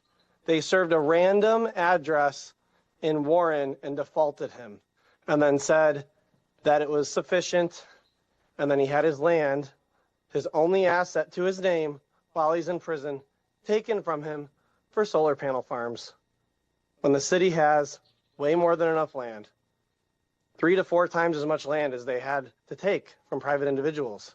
They already had on big parcels. Okay, so if you guys want to talk about that, just bring it in. But is that part of the land use plan that we just heard about too? Because that's very interesting. By the way, the source of all this, Mistursky. It still stands. I just drove by it this morning. No work's been done, yet somewhere a couple $100,000 has been spent on remediation. And if you guys think that it's going to look all pretty having the solar panel farms with plants around them, go to the Delray Phytoremediation Forest. Yep, Google that, drive to it, look at those plants. They're not being maintained. They look like absolute crap. Half the trees are dead. The city doesn't mow its grass. That's what the solar farms are going to look like. DetroitSolarScam.com. Next caller, please. Our final caller before going back to our caller in the queue is going to be Cindy Dara. Cindy Dara, the floor is yours. 2 minutes, general public comment.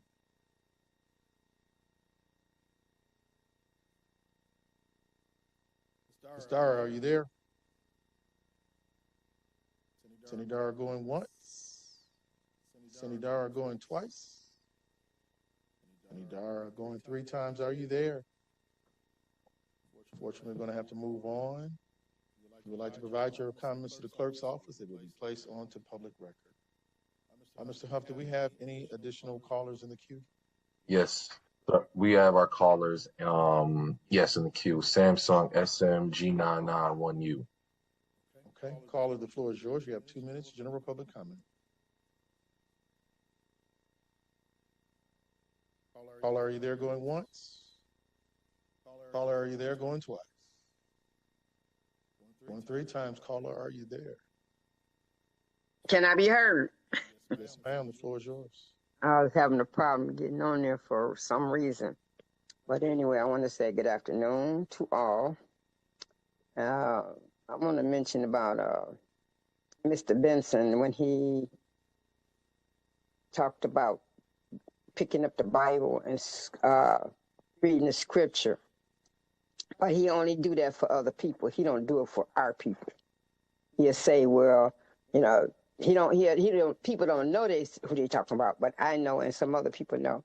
Just like about the property that I told him about that needed, I didn't say it needed to be tore down or anything. It's just that the doors were open, the house was open. So I had gave him a list, about 14 homes, and none of them went to nobody black nor no Caucasian.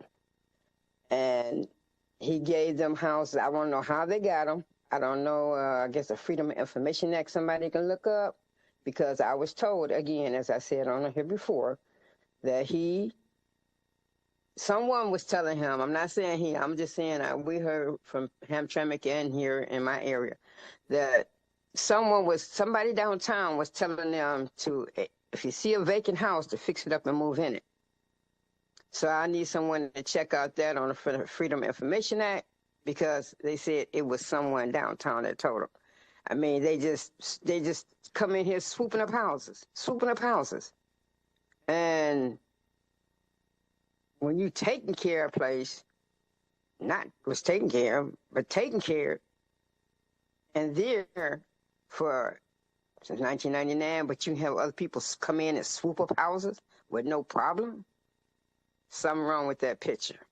And the pastor, if I'm not mistaken, that came on this morning, I didn't hear him, I heard him mention about the children, but he didn't mention anything about the senior citizens. And we seniors are just as important as the kids, even though they're the younger ones, but seniors. Thank you. Next caller, please. Returning to Cindy Dara, that will be our final caller for public comment this morning. I just did, Cindy Dar, sir. Well, then that concludes public comment for this morning. Thank you so much. All right, colleagues, any comments that you would like to provide? Member McCampbell, the floor is yours, sir. Thank you, Mr. Chair. Just very quickly, I just want to say, I know that many of the issues that we work on here on City Council are crucially and extremely important to the livelihoods of Detroiters, and there's a lot of passion behind the work that goes on in the city. I just want also folks to realize and to keep in mind folks' humanity as we do this work, and realizing that we all are people and that we have lives, and that we also all deserve respect in that way. When it comes to the personal attacks, I think that is completely out of line here. It's always fair to disagree on the issues and disagree on stances and disagree on the work that your city council member or representative or anyone is doing. But when we get down to the disparaging aspects of people personally, I think that really crosses the line. It really gets us into a place where it's not productive on the work on behalf of City of Detroit residents. So I just want to say that and ask that, of course, for us up here on City Council to give residents the respect that they deserve, and also for everyone to take an extra step in thinking about the words that we use, because they are very impactful and words do matter. So thank you, Mr. Chair. Thank you so much, Member McCampbell. You said that so much better than I could articulate, because I really wanted to just stress the fact that we have some real hurt people who are calling in, and they are hurt for various reasons. Many of those reasons have nothing to do with us, but they go through life and things have hurt them, and they've tried to find ways to bring other folks down and bring them down to their level. And it's unfortunate. We are always willing to take in public comment, conversations, meetings, but once you start crossing the line with these personal attacks, it becomes, I'm just going to say for me, just white noise. I don't hear it anymore. We can have a conversation, we can disagree, and there's been conversations that I've had with folks that I've disagreed with, and they have changed my perspective. They've added some additional information, but once it turns into insults and degradation, there's nothing left there. So I've got a young man who's trying to set up a meeting with me right now, but he's spent all the time just insulting. And why would I do that? I have no reason. But that doesn't stop me personally from having conversation, communication, meetings, and information with members of the community. We're going above and beyond. This is not an easy job whatsoever. It takes a lot to do this, and to do it with excellence. And I am so proud of each and every one of these members on the Detroit City Council for the work that we put in on a daily basis. But again, I just thank you for articulating it much better than I could. But I do just, I pray for and I wish for those who are miserable to not try to invite us to the party, and they can have that miserable situation on their own. That's just me talking, not my colleagues. But again, thank you, Member McCampbell. Any additional colleagues? A member pro tem, Yes, I just want to thank Ms. Betty Lyons for checking on me. I just want to say I appreciate your checking on me, and I will send you something shortly to do that. But I appreciate your concern. That really warmed my heart over. So I just want to say thank you very much, because I know that's hard earned. So I just want to say I appreciate it. All right. See no additional comments, colleagues. Madam Clerk, under standing committee reports from the Public Health and Safety Standing Committee from the Office of Contracting and Procurement. Councilmember McCampbell, 3 resolutions, noting that line items 17.1 through 17.3 were postponed from last week's formal session. For fire, contract number 6007741, 100% city funding to provide supplemental emergency ambulance coverage for the city of Detroit. Contractor Superior Air Ground Ambulance Service Incorporated. Total contract amount $1,770,615. Contract number 6007737, 100% city funding to provide supplemental emergency ambulance coverage for City of Detroit.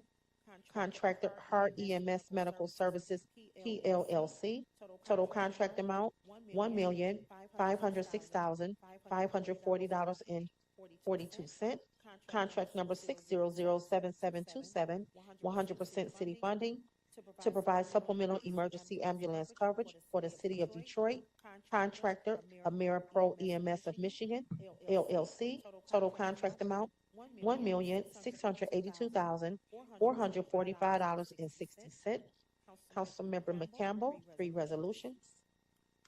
Member McCampbell, line item 17.1 through 17.3, sir. Thank you, Mr. Chair. Motion to approve. There's a motion to approve line items 17.1 through 17.3. Any objections? Discussion. With discussion, Member Miller. Good morning, everyone. How are you? I just wanted to read into the record a statement regarding the 3 proposals on 17.2, 17.3, and 17.1. I first wanted to say to my constituents that I represent, I usually investigate before I vote, and I wanted to give them confidence to know that I am not moved by hammering gavels or hollering statements regarding my vote or stance on any topic that I was elected to do duty for. So with that, I will read my statement, and I am even more satisfied with my statement after attending the conference in Mackinac, because our mayor, she made a bold move regarding Detroit, stating that poverty is one of the biggest issues that face Detroit. Even though we're out of bankruptcy, we'll still have a stigma of poverty when it comes to certain ratings and certain levels. And we know that the key to poverty is you must invest in people, and you must have a more capable workforce. So with that being said, to prevent poverty, we have to find jobs for our Detroiters, and that means by any means necessary. We have to provide incomes that allow them to take care of their families and their properties and pay taxes. And that business starts with us. I am charged with helping to find jobs in Detroit. Therefore, I just wanted to read into my statement regarding this issue. It also went along with the tree trimming one that I was slow to response, had a definite stance, but because I knew I wanted to be correct. So I would say regarding these 3 issues, after reviewing the materials submitted regarding the proposed EMS supplemental contracts and the Detroit Fire Department strategic planning framework, I would like to formally express my deep disappointment in both the substance of what was provided and the operational direction ultimately clarified by the Detroit Fire Department. Initially, Council was presented with a broad conceptual document centered around a 20-year vision for future fire station modernization, apparatus deployment, and infrastructure planning. While long-term planning is valued, these documents were clearly conceptual in nature and should be defined as such. Respectfully, over the course of 20 years, there will be approximately 20 separate budget cycles, 4 city council elections, and 4 mayoral election cycles, changing fiscal realities, evolving public safety demands, and entirely different operational priorities. As a result, I find it unrealistic to present a 20-year operational vision with such certainty as though future administrations and future councils are somehow already obligated to follow this exact course. One would almost have to be a visionary to confidently project what the city of Detroit's priorities, funding realities, and staffing levels and operational needs will look like 2 decades from now. More importantly, however, the first 2 documents failed to directly answer the central operational concern repeatedly discussed face-to-face during budget conversations regarding whether the fire department intended to gradually or incrementally bring EMS services further in-house over time. The 3rd supplement memorandum ultimately, and I want to say thank you, provided the clearest and most honest picture of the Detroit Fire Department's occupational direction. After reviewing that memorandum, my assessment became abundantly clear. The Detroit Fire Department does not presently appear to have a near-term operational plan to meaningfully bring EMS services further in-house, nor does it appear committed to incrementally reducing long-term dependency on private EMS contracts anytime in the foreseeable future. That language does not reflect a transition strategy. It does not reflect a measurable implementation plan, and it does not reflect the department seriously attempting to bring EMS services further in-house in the near future. Instead, the memorandum clearly points toward continued long-term reliance on private EMS contracts as the City Detroit Fire Department's preferred operational model moving forward. Quite frankly, this is disappointing to read because face-to-face discussions previously gave the impression that bringing more EMS operations in-house was a realistic goal connected to Detroit jobs, workforce development, and strengthening internal public safety capacity. However, the third memorandum ultimately clarified what the first conceptual document did not. The Detroit Fire Department appears to be more committed to maintaining outsourced EMS operations than to aggressively identifying solutions that will allow Detroit residents to obtain stable EMS careers capable of supporting their families. My concern is not whether EMS services are necessary. They are absolutely necessary. My concern is that the city continues to default towards privatization and outsourcing instead of seriously committing to building a long-term internal public safety capacity within its own workforce. Additionally, my staff and independent outside sources reviewed, identified that incremental in-house EMS expansion concepts may be far more achievable than the Detroit Fire Department's memorandum suggests. Unfortunately, those alternatives did not appear to have been seriously incorporated into the department's recommendation. At this point, I believe it is fair to conclude that bringing EMS services sustainably in-house are not currently the fire department's priority anywhere in the near future. Detroit residents deserve reliable EMS services. They deserve a city genuinely committed to creating Detroit jobs, strengthening internal public safety operations, and investing in long-term operational self-sufficiency instead of defaulting to long-term outsourcing as a preferred solution. If we are a city that is going to actively attack poverty, we must find ways to create Detroit jobs. We cannot continue to act like prioritization and outsourcing is what we would continue to stand for. That may have been the past, but from this seat in District 5, that is not an option. And I will clearly continue to vote no every single time that I feel that we have the need, the power, and the potential to move in a direction. And after a 3-year revision from the documents submitted, there was not even one inclination that even after a 3rd-year period, because it said if staffing allows, we could possibly think about it. That in itself was enough for me. Thank you, Mr. President. Thank you. I don't see any further. Seeing none, there was a motion. Oh, Member Waters. All right. I had submitted a request We want for, to put the mic up just a little bit. okay, where does it come from? I guess I had to scoot up some. I submitted a request for an ordinance regarding the whole fee schedule, so that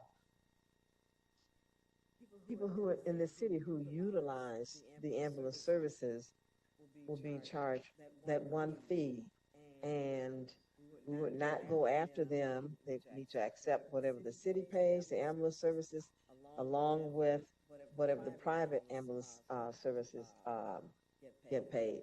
So I haven't received a response. I at least wanted to know how we protect our residents. That is why I made that request anyway. I wanted an answer prior to my vote. It's been a while, and I haven't seen it. At least I figured we would have something in line to at least help protect the residents, which are mainly senior citizens who utilizes the services. I haven't heard a single word. I need to know something, Mr. President. I mean, they must have some idea between LPD and the law department. So to LPD, law, and we got fire department that's here as well.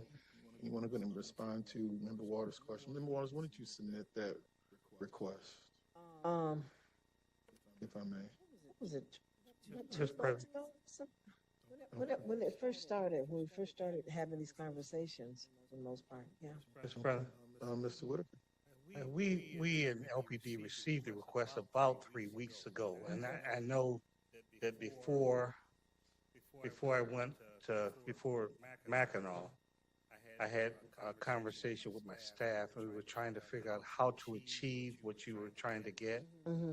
And I think we've come up with something, but it's not really ready. I know that it wasn't. I haven't seen it this week, but we'll get it to you as soon as we can.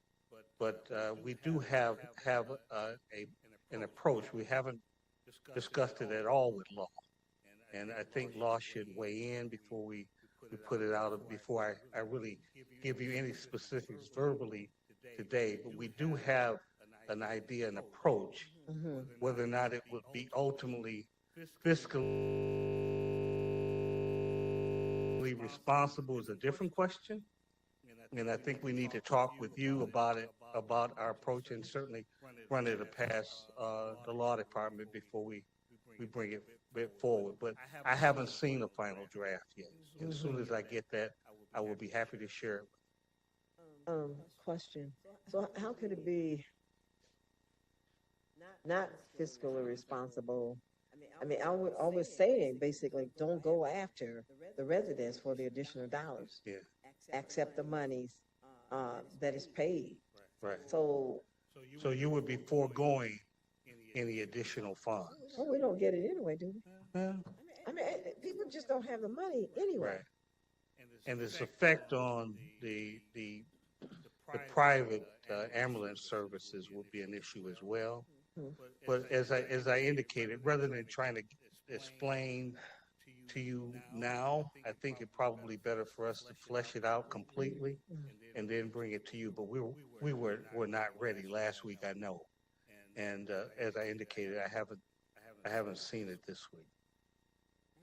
I'm just trying to figure out how to protect the residents. I mean, Yeah, we understand what you. At least since we are not able to move it in-house right now, because that's another fiscal issue. Right. So I figure in the immediate, we could do something to help protect our residents. That was the idea. Mr. President, we certainly understand your motive, what you're trying to do. We're going to do everything we can. But as I indicate, there are some hurdles, and we need to dot every I and cross the T before we bring it forward. You have a response, through you, Mr. President? Any additional to add to the law department? Through the chair, nothing to add. Thank you. Okay. Thank you. Member Waters, floor remains yours. I'm done. All right, thank you. Member Callaway, followed by Pro Tem Lane. Thank you, Mr. Chair. I guess you all can remain there. I initiated this conversation about a year ago because my father had to use the ambulance service, and that's how this is. And I hope you'll let me join you, Member Waters. I initiated this conversation a year ago because we personally experienced, almost experienced, had I not intervened, with them sending my dad's ambulance bill to a third-party bill collector in Jefferson, Ohio. And I brought this up a year ago. So I'm believing that this conversation that we're having right now triggered the conversation. So I am always concerned what happens to our seniors when they don't have someone who can advocate on their behalf or be their voice.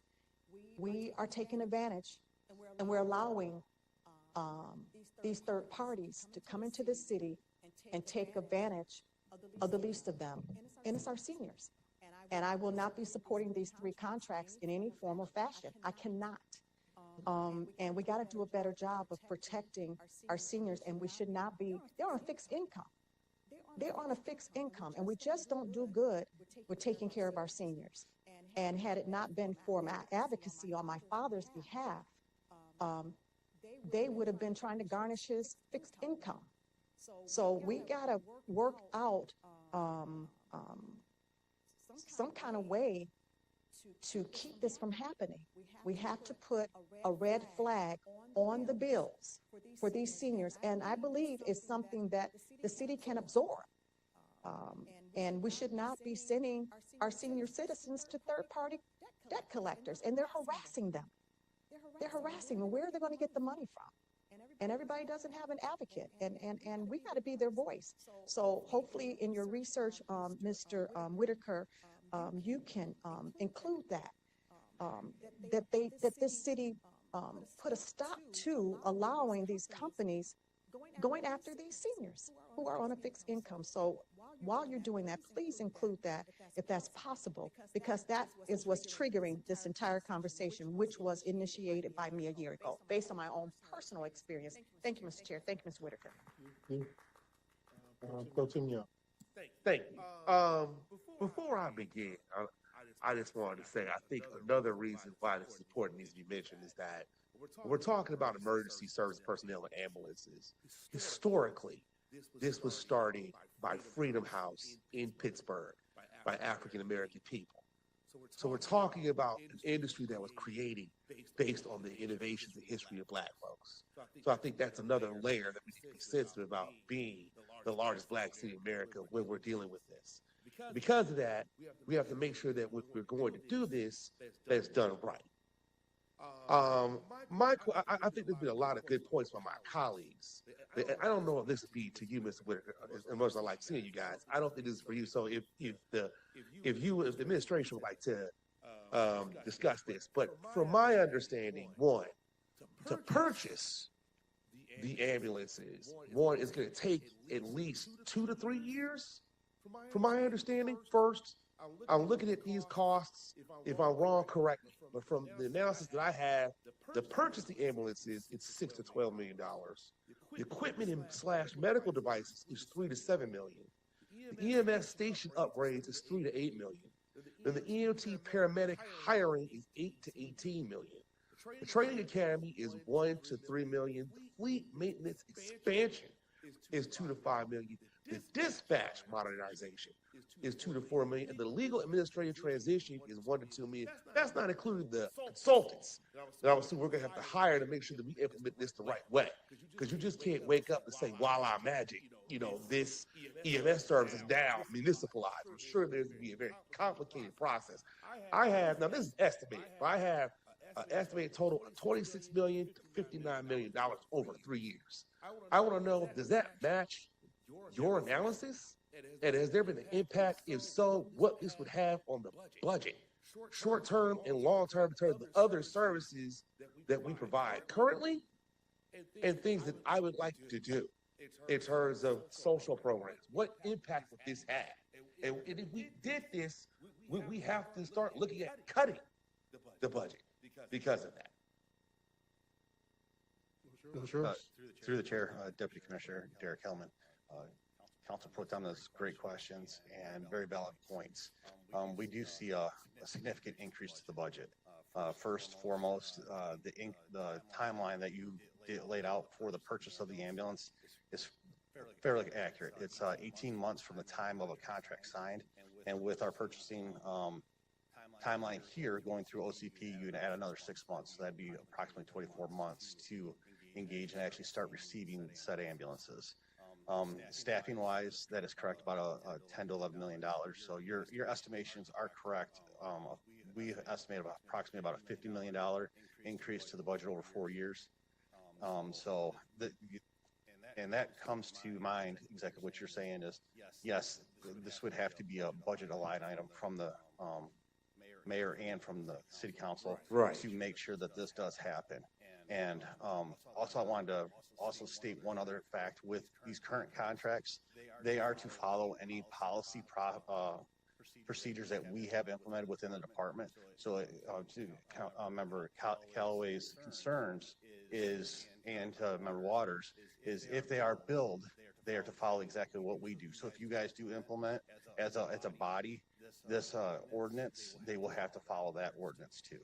So I just want to make sure that is stated too. So we have several layers within these contracts, and within these contracts, we have the ability to decrease services within a 30-day notice. So we as a department would love to work with city council to move forward. Now here's my challenge that I would issue, that I would lay out on the table here. I'm going to support this, the 3-year expansion. I would like to see some metrics or a tracking system to see where your progress is in implementing this. I think a Gantt chart would be appropriate. I don't know if that's going to be, I would assume that would have to be on a dashboard. I would prefer blockchain because you can't change it, but we're not going to have that conversation about artificial intelligence right now. But I think that for a lot of reasons, but I think that that would be something that people can actually see. So you can see the progress of where you're at and where you're going here. Because I think we're all kind of on the same point in terms of municipalization. I think it's just primarily how we do this, the timing of it, and the finances of it. So that we do this the right way, so we can stand this up, but also that has the minimal amount of impact on the budget, because there's other priorities that we're investing, whether it's property tax cuts, RX kids, whether of course I want everybody to support all my ideas, but but I would like to see guaranteed income, at some point in time implemented. I think we need to make sure that we do this the right way, so that we have enough money to be able to support those programs as well as stand this up. And so we're not in a situation where we're choosing programs, or we're not in a situation where we're just cutting everything across the board. And that's worst case scenario, but that could be if we don't do this the right way. But people need to be able to see the progress in that investment, and it needs to be transparent. So if you have a Gantt chart or something of that nature to be able to determine that, I would like to see that. And I would also like to see taxpayer investment versus services provided. I'll send this to you, that actual metric, so people can see the dollars that I'm investing and what that is doing in terms of improving the service. Right now, privately, I'm looking, it says a first response time of 6 minutes and 30 seconds. So if we're looking at investment, I think on average for tier 1, I think it's less than 8 minutes. So I think that, are we going to be able to keep that response? Now, it's 66 minutes and 30 seconds for the private EMS. That's for 90% of it. So are we going to keep that? Are we going to invest? I think the average is somewhere, or the goal is what's like 7 minutes and 30 or something like that. So what are we going to hit towards that, and how our dollars are investing towards hitting that goal or bettering it? So I'll send you this information, but other than that, I support the 3-year proposal, and I think this is something we need to do now. We've been postponing this long enough. We need to act now. Thank you, Mr. President. Thank you. Chair. Any further? Yes. Member, Unless we're speaking in a different language, I think I've already requested what was just mentioned. And in all the plans that I received, even in the 20-year plan, there was never a mention of implementing anything. In fact, after 3 hours later, the third plan came through. It said that they just clearly do not see it at this time. And if I repeat the language correctly, it says they will continue to, if need be or necessary or can find a way to make it happen, they will basically get back with us. So that report has already been done, and I just want to say thank you. We can move forward, but I just want to make it clear that we've already done that. You've done your homework. It was a great report. Thank you. And the third report, the honesty, I appreciate it. Thank you very much. thank you. Colleagues, any further? Member McCampbell. Thank you, Mr. Chair. To speak on the contracts, you all have heard me talk about the need to move many services across the city in-house. And we talked about this during committee. We also talked about this during the budget session, not only about the contracts, but also the low level of Detroiters that are currently even in this city employees with the fire department. So I think there's a lot of issues at hand here that even if these contracts were not to go through, we still have an issue within our fire department of the number of Detroiters that are employed here. So I just want to make that clear, because that work needs to happen no matter what happens with these contracts, that we need to see more Detroiters employed by the fire department. And we need to see, if these contracts do go through, more Detroiters with the contracts, with the contractors. And it's my understanding that they have signed a priority hiring agreement. That's my understanding there. I also would say I agree with my colleagues on the charges with our residents, and we have that power here at the table with council, and I've already indicated to Member Waters that I'm in full support of that as well, because on the other side of the medical care, our residents should not be charged for things that they cannot afford.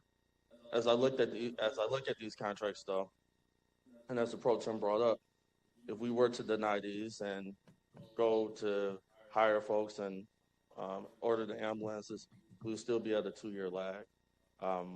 And the folks who are directly impacted by that are the residents that are dependent on getting that EMS service from EMS.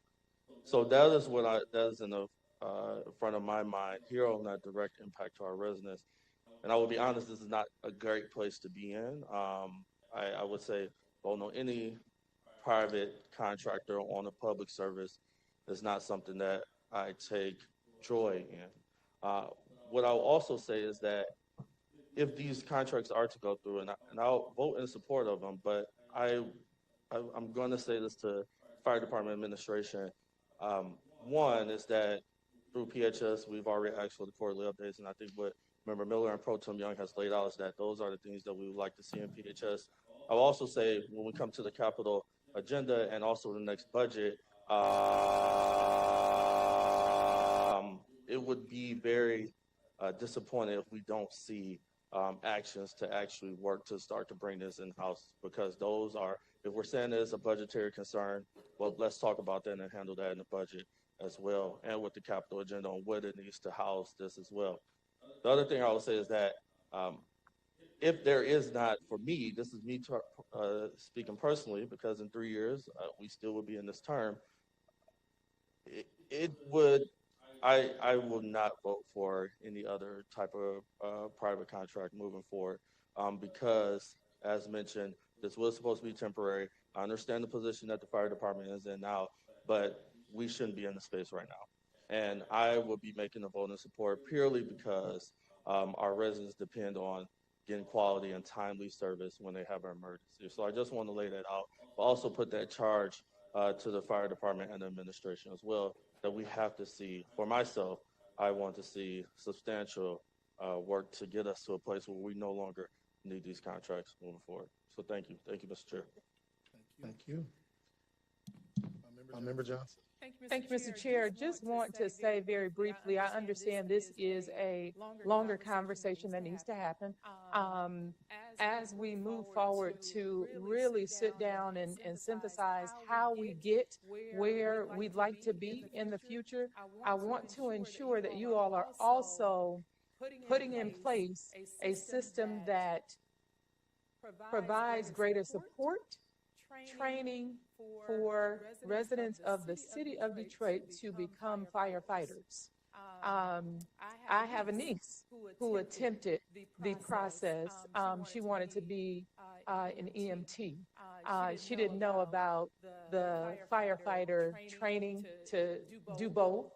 And so I think it's important to make sure that we are in the schools, that we are connecting with residents, helping them to understand what the process is, and really ushering them through that process. If there is some type of academy that you all have had in the past, to work directly with our young people in the city of Detroit, because this, whether it is outsourced or there are folks who work for the Detroit Fire Department, if they don't live in the city of Detroit, it's 6 in one hand, a half dozen in the other. I think that's the most problematic part for me.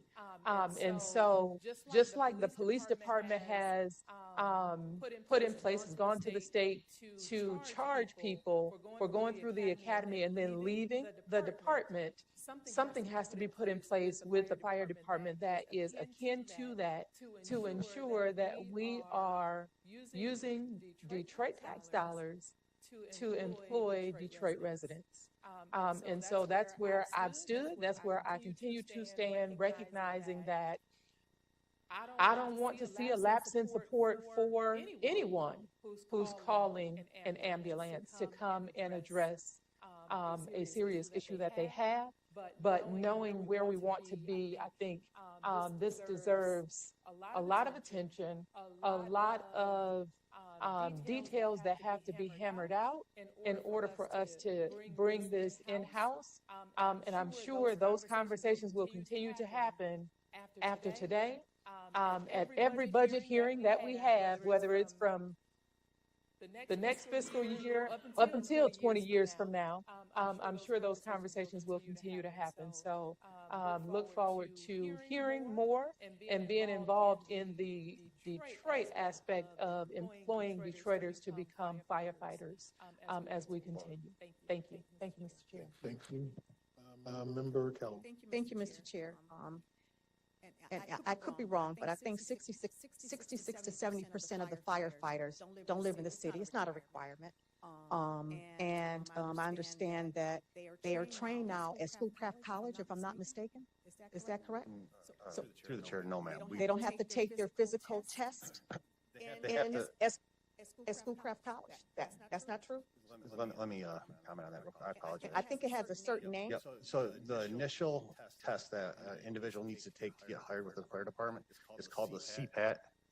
The CPAT test. That CPAT test is administered at Schoolcraft College and also at Grand Rapids Fire Department. We had done it in the past. We want to bring that back in-house, and we are going to look at doing that in the future. Yeah. Through the chair, we need to bring that back. There's no reason for our firefighters who don't live here anyway. I wish they did. I mean, I could fight for them a little more. I could be more of an advocate. But that test has no business being in Livonia and Schoolcraft. It has always been in the city of Detroit, and it's $250. And I understand. I'm talking to firefighters. I'm at the stations. I'm getting this information from them. So that test is in Livonia at Schoolcraft College, and it is $250 a pop. And if they flunk, they have to pay another $250. If they flunk, they have to pay another $250. And that could be a barrier, do you think? It could be a barrier for transportation to even get to Livonia when it should be in their own backyard. We did have a training building right on Warren. It's dilapidated. It's overgrown with weeds and trees. But I remember going there. I remember seeing the equipment for them to get the training. So I am going to insist that come back. I spoke to the president, Dr. Curtis, Ivy Curtis of Wayne County Community College about a week ago, and they are willing. They're prepared to make any adjustments and provisions to bring that training back to the city of Detroit and will provide the space. So there's no reason why, I would say within a year or less, that training is not brought back to the city of Detroit and brought back from Livonia where it shouldn't have gone in the first place. And it should not be $250 a pop. And if they flunk, they have to keep paying that $250. There should be something that we can do to assist them. And if they maybe have it, if they pay the $250, give them another opportunity to take the test and not charge them. But there's a lot of problems. And when you talk to the firefighters, they will tell you. It's a lot of things going on in the fire department that, to me, that's why I can't support these contracts that are before us today, because in 3 years is going to end up being 6 years, 10 years, and some of us won't even be on the council, and there'll be no recollection of these conversations. But I am going to insist that the training come back to the city. Wayne County Community College, and we not charge so much for it because they're making money off of our students, and that's probably why. And I can go into some more details based on some facts, but I won't. But I will continue to insist that training come back to the city at Wayne County Community College, and the president is willing to make some accommodations to make that happen. Thank you, Mr. Chair. Thank you. You're going to give you an opportunity to respond.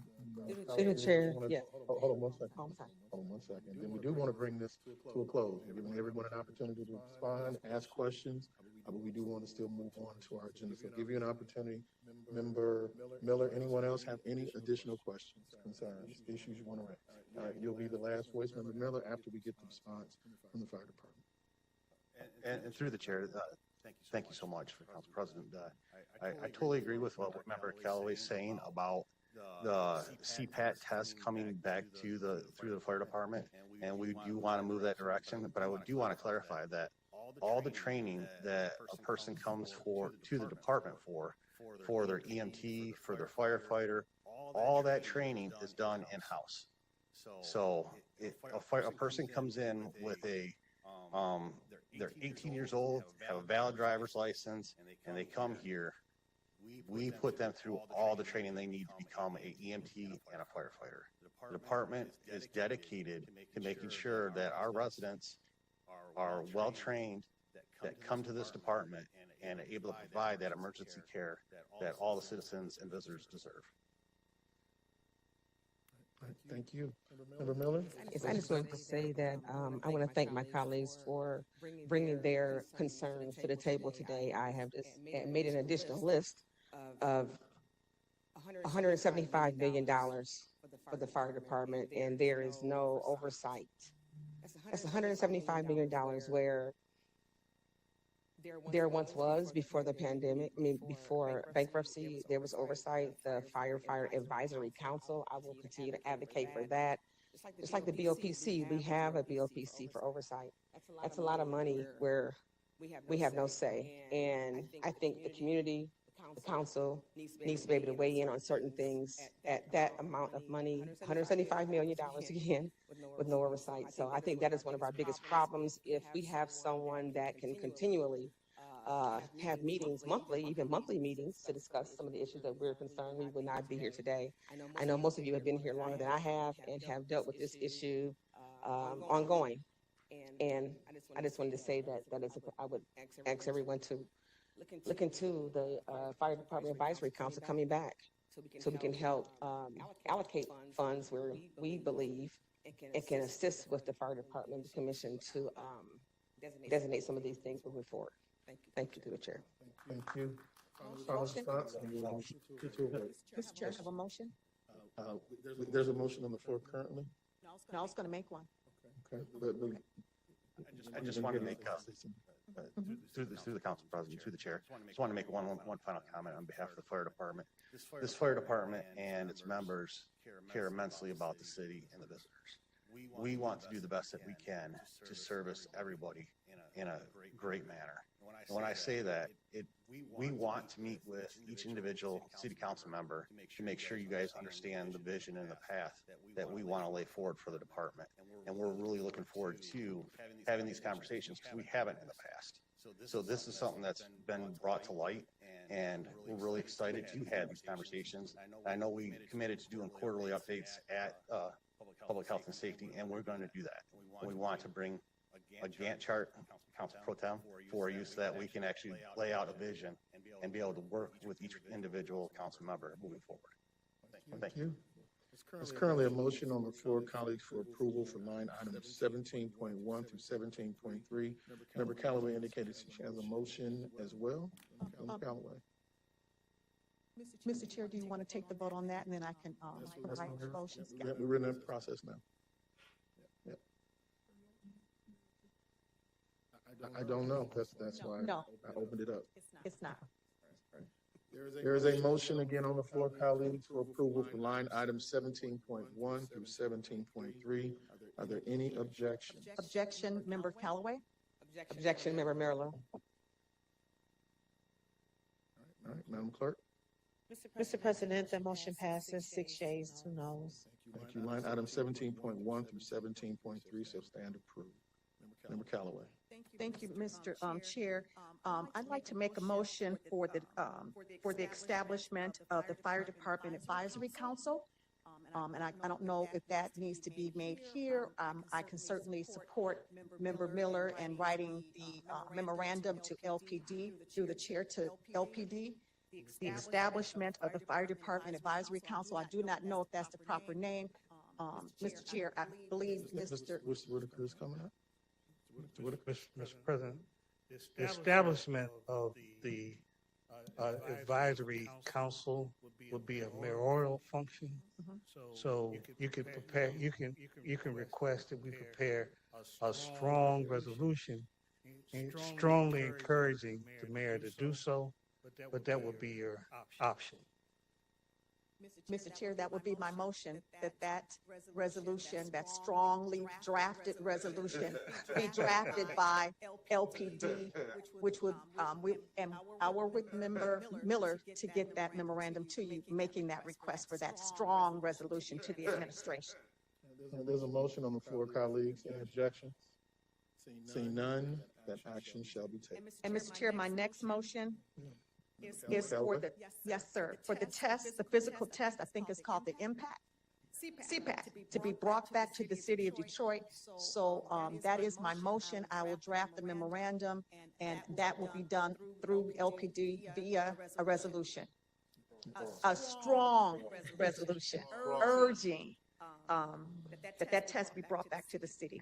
Thank you, Mr. Chair. That is my motion. There's a motion on the floor, colleagues, with discussion. I would also ask in a memo, if we can identify why the test was switched from Detroit Fire to, well, maybe we can just ask the question now. Why was it switched from Detroit Fire to Good afternoon, Chief of Staff, Elisa Malel, Detroit Fire Department. It was in the city and we had to move it due to construction at the airport.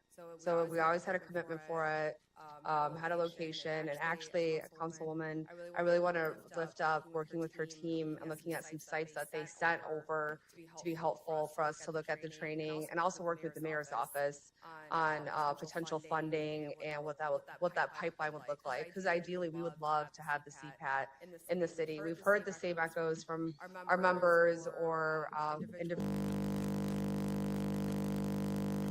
that are applying for the fire department. It is a big obstacle. We definitely hear that, and that's why finding the location, getting the funding, and building that pipeline back up again is definitely a priority. We have Deputy Commissioner Stokes, who's not here, but that is a big initiative that he is focused on. We're looking at the school, so thank you again, Councilwoman.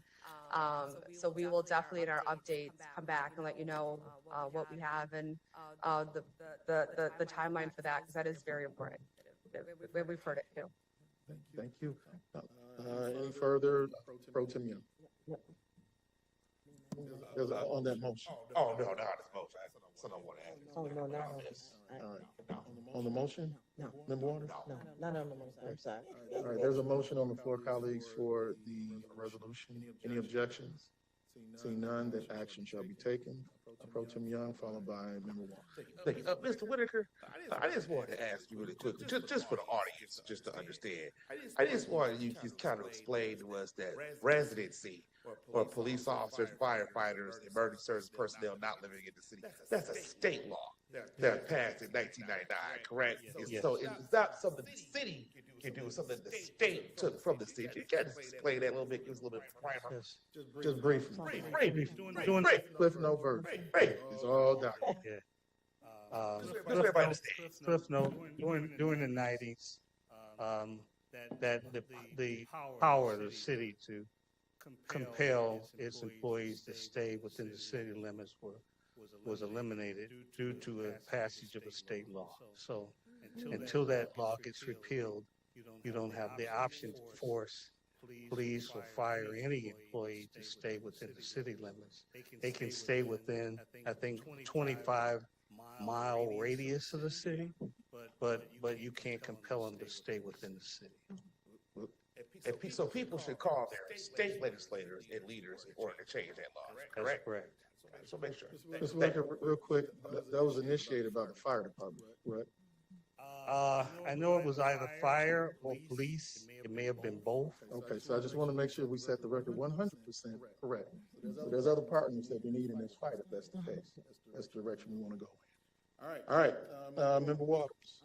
So thank you, and the Pro Tem, yes, we know the days that we raised that issue a lot during our tenure in Lansing, and wasn't going anywhere. In fact, when the law passed, there were huge advocates from both police and fire to do exactly that. They were the strongest advocates for residency themselves, and that's why so many of them don't live in the city to this day. So, but what I wanted to say, first of all, I do want to acknowledge the fact that Member Calloway brought this issue up over a year ago, whenever that was the last time that we voted these contracts. I do want to acknowledge that. The other thing is that I kind of want to know, because the information that you all sent around, to Member Miller's point, there was just no clear-cut vision in terms of how you're going to bring this in-house. The scary thing about it is that oftentimes people get these jobs and then they move out of the city, you know.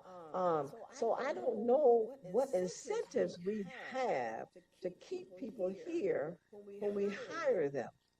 You know, we need people here in this city paying income tax. That's what we need. We don't want them to get a job here and then, oh, this is an opportunity for me to move to the suburbs. And it happens more often than not.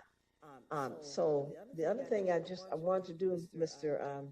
President, was to just make a motion for a biannual report from the department that shows us the progress that you're making to bring things in-house and to create city jobs as it relates to the fire department. Can you do that? That is my motion. There's a motion on the floor, colleagues. Any objection? With discussion, Member McCown. Thank you, Mr. Chair. And I'm in support, but just to note, that's what I had envisioned for that's what we had envisioned for the quarterly reports with PHS as well. Oh, you said quarter, you've done that already, quarterly reports? Yeah, that's what we had discussed. Okay, well then I can withdraw mine. I thought I didn't know you had done it. Okay. Colleagues, any further as we move forward? All right, thank you so much. Okay. Mr. Chair. Member McCampbell. We're gonna treat, there's been a request for a waiver on 17.1 through 17.3. All right, this request for a waiver on line item 17.1 through 17.3. Are there any objections? Objection, Member Calloway. Objection, Member Miller as well. All right, that fails. The request fails. All right, Madam Clerk. Under resolutions. Councilmember McCampbell, a resolution noting that this line item was postponed from last week's formal session. And also, Mr. President, with this line item, I would like to say that line item 18.11 is also the same item. However, this one was postponed and line item 18.11 was moved yesterday. And to my understanding, the resolution had been amended. So for point of clarity, the postponed resolution that came back from last week may not have the corrected resolution. Okay. Member McCampbell, have not had an opportunity to review it. Is line item 17.4 proper or 18.11? I was told initially 18.11 was one that was not proper, but it looks like there may have been additional document provided according to the clerk.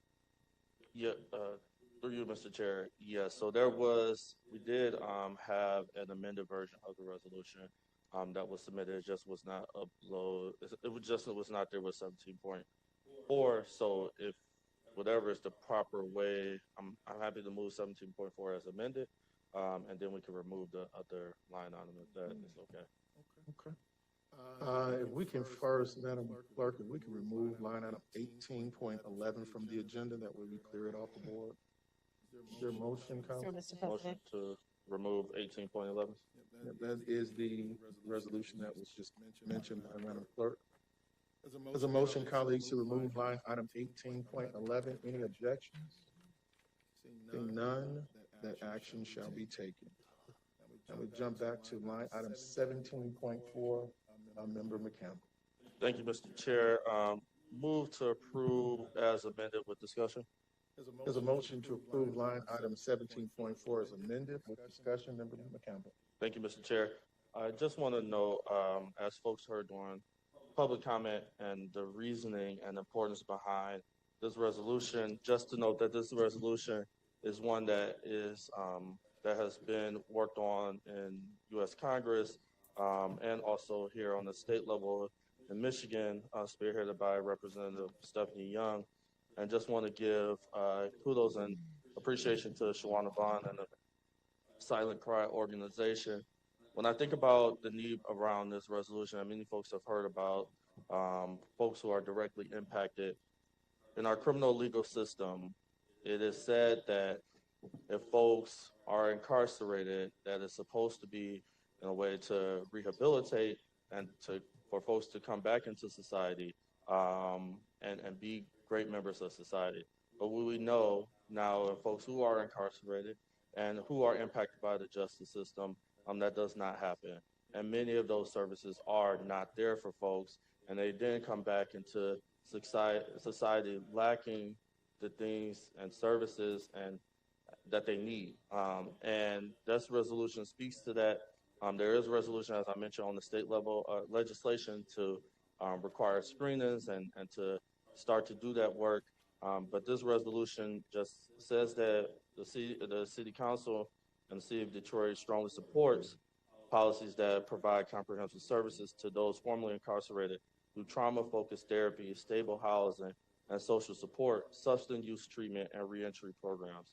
And it's my hope that folks who are listening, folks on my colleagues, that we share that desire that this is something needed to ensure that we have increased public safety, but also that we're just taking care of our residents, no matter what they have gone through.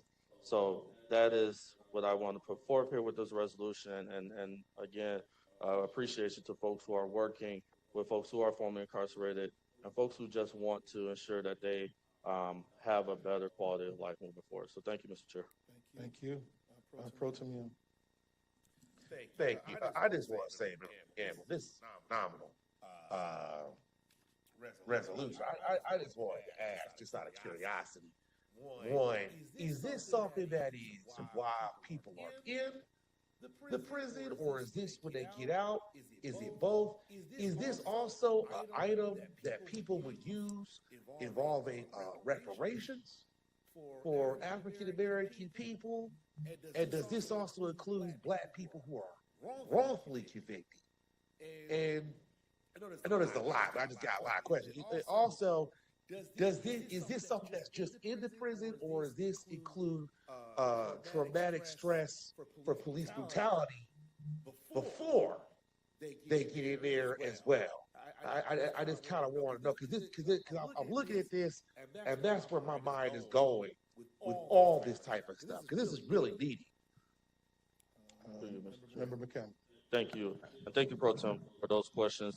So in the spirit of this resolution is for folks who are currently incarcerated and formerly incarcerated. So in a way of making sure that while folks are incarcerated, that those services are there for folks, as we heard, around mental health, around just having, as you are coming out, to have the things in place so that you can re-enter society with what you need.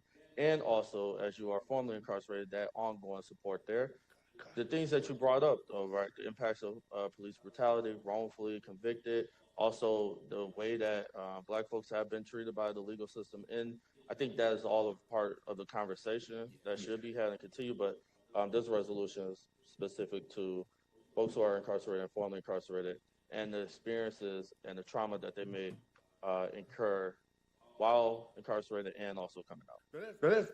And I just want to say, because this is fine if it is, but I just want to say, is this focus just for people who are of color who are in the prison system, or is this also about migrants as well, in terms of ICE, in terms of being held in these facilities? I mean, I've seen some of these children who can't even recognize their parents after they've been held. Does that include that? Is that a longer term plan, or is that something that will be handled separately by a different organization, a different mission?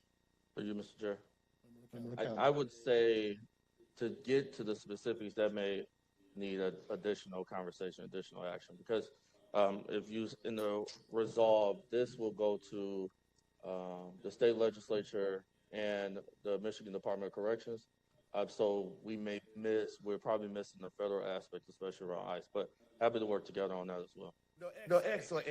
And I'll find, thank you, Mr. President, I'm sorry.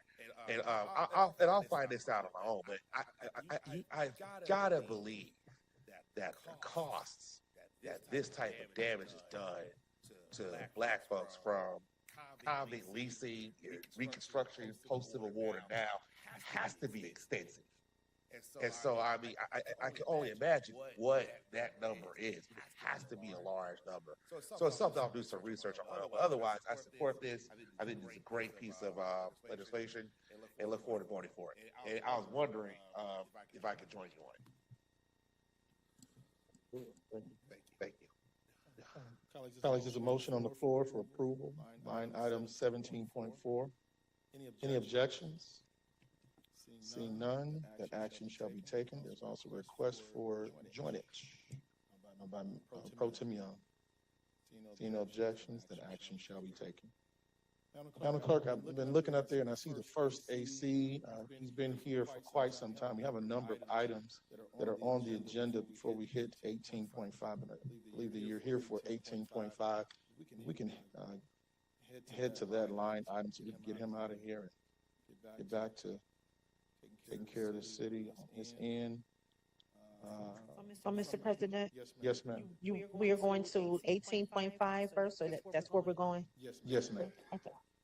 Thank you. Yes, ma'am. This is to the law department, from the law department, excuse me. Councilmember McCampbell, an introduction of an ordinance noting that this line item was reported out of committee without recommendation. Thank you so much. Member McCampbell. Thank you, Mr. President. I move that the ordinance be read twice by title, order printed, and laid on the table. There's a motion on the floor, colleagues. Any objections? With discussion, first AC, I know you're here. You wanted to provide some comments? Thank you, Honorable Council President, and this entire body. Just wanted to make a point of clarity, as there have been a lot of concerns in the media regarding why this is in place and the cause of it. This is not in response to what's been trending nationally as these teen takeover events. This is our annual ask as it relates to the fireworks. This is a one-day curfew, superseding curfew, with the exception of if the original plan date, which is June 22nd, is impacted by weather, then it would then carry over into the next day that the event is held. Thank you, sir. Thank you. Any further? Member McCampbell. Thank you, Mr. Chair. Just want to, as the clerk noted, that was reported out without recommendation. I just wanted to give insight to that discussion for colleagues here. As we discussed at committee, and I'll speak for myself, but also in discussion, concerns around the impact of this curfew, especially around 16 and 17-year-olds, especially this being at 8 p.m. And lights still been out. But I think the central question of who do we allow to be a part of the fireworks display, as this is a premier event that happens in the summer of Detroit, and understanding that there are different dynamics that come up with our youth, that we know parents are at work. I understand that the ordinance does have responsible adults, but we also know in our city that 16 and 17-year-olds are also helping to run the household while their parents are away. So that is, for me, on the report out of without recommendation, but wanted to make sure that we, as this is a timely matter, that we advance this so we can have the public hearing to discuss this further. Thank you. Any further, colleagues? Seeing none, there's a motion on the floor for approval, line item 18.5. Any objections? Seeing none, that action shall be taken. Madam Clerk, we can go ahead and close it out. From the Law Department for line item 18.6. Councilmember McCampbell, a resolution setting a public hearing. Member McCampbell. Thank you. Motion to approve the setting of a public hearing at a date to be determined. There's a motion to approve line item 18.6 for a date to be determined. Any objections? Seeing none, that action shall be taken. Thank you all. Through the chair. Mr. Washington. Is it possible to request a waiver on item 18.5? Request for a waiver, Member McCampbell? Request a waiver.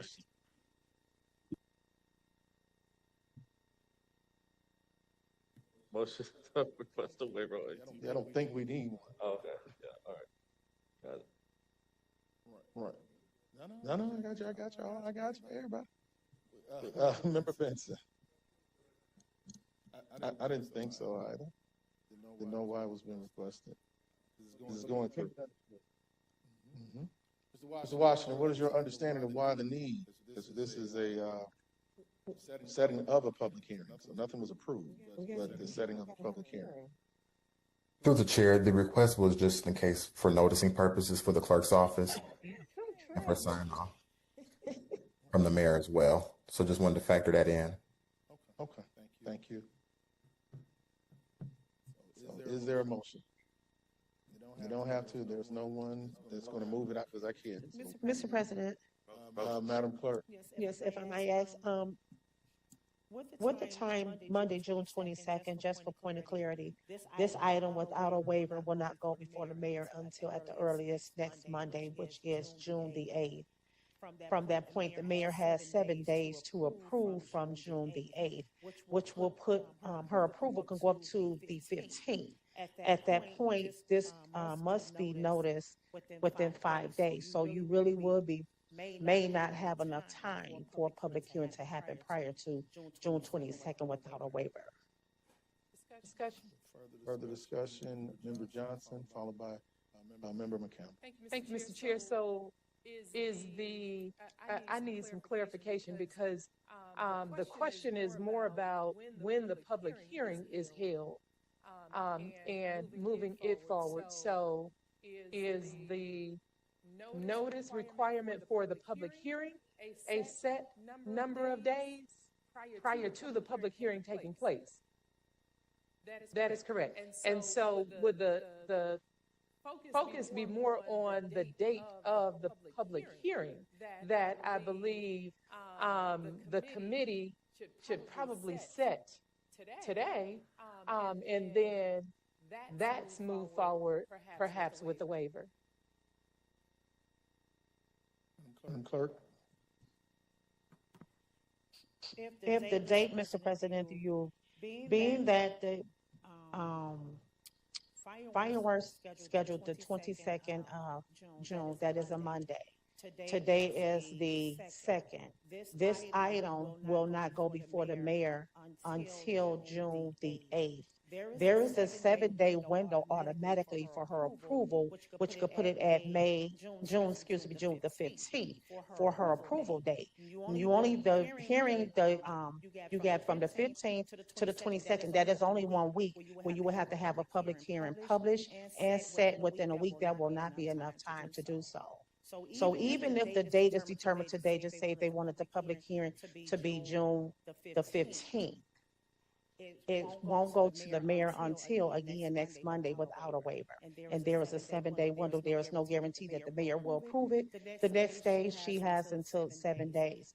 Just to be safe, with the waiver will allow this to go to the mayor tomorrow for her approval. And when it's approved, then you have a much bigger window to schedule a public hearing between now and the 22nd. Discussion. Further discussion, Member Johnson, the floor remains yours. Thank you, Mr. Chair. I think the confusion is around the approval by the mayor. So what would the mayor approve at this point if the public hearing has not taken place? Madam Clerk. Mr. President, to you, to Member Johnson, the mayor will approve every item that this body approves, as well as you approve it. Any item that is approved by this body today that has a waiver will go before the mayor tomorrow. The items that are approved today without a waiver will not go to the mayor until next Monday. And so the timing between now and then, even setting a date, the date still would need to coincide with the approval of the mayor. Because if they don't get a waiver today, the clerk office will not be able to send anything to the legal news for publication without the approval of the mayor coming back anyway. So if it goes out today as is, we won't be able to publish it until the mayor sends us her approval. And we can't send it to her without a waiver prior to next Monday after 4:00 p.m. Member Johnson, the floor remains yours. Thank you. Attorney Anderson? Through the chair, Graham Anderson, Law Department. I think the main point that we're trying to get here is realistically, we got to have the public hearing on the 15th. I have no objection to a waiver or not a waiver either way. I think that's just the reality of it. Of course, though, I know Councilmember McCampbell has graciously pinch hit for Councilmember Santiago Ramiro during public health and safety, so I was not trying to jam him and his very talented staff with anything like that. But I think that is the reality that we're going to have the public hearing on the 15th. And if I can do anything else to help make that as smooth as possible, please let me know.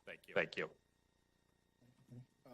Member Benson, followed by Member McCampbell. Further discussion. This is for me is a point of order.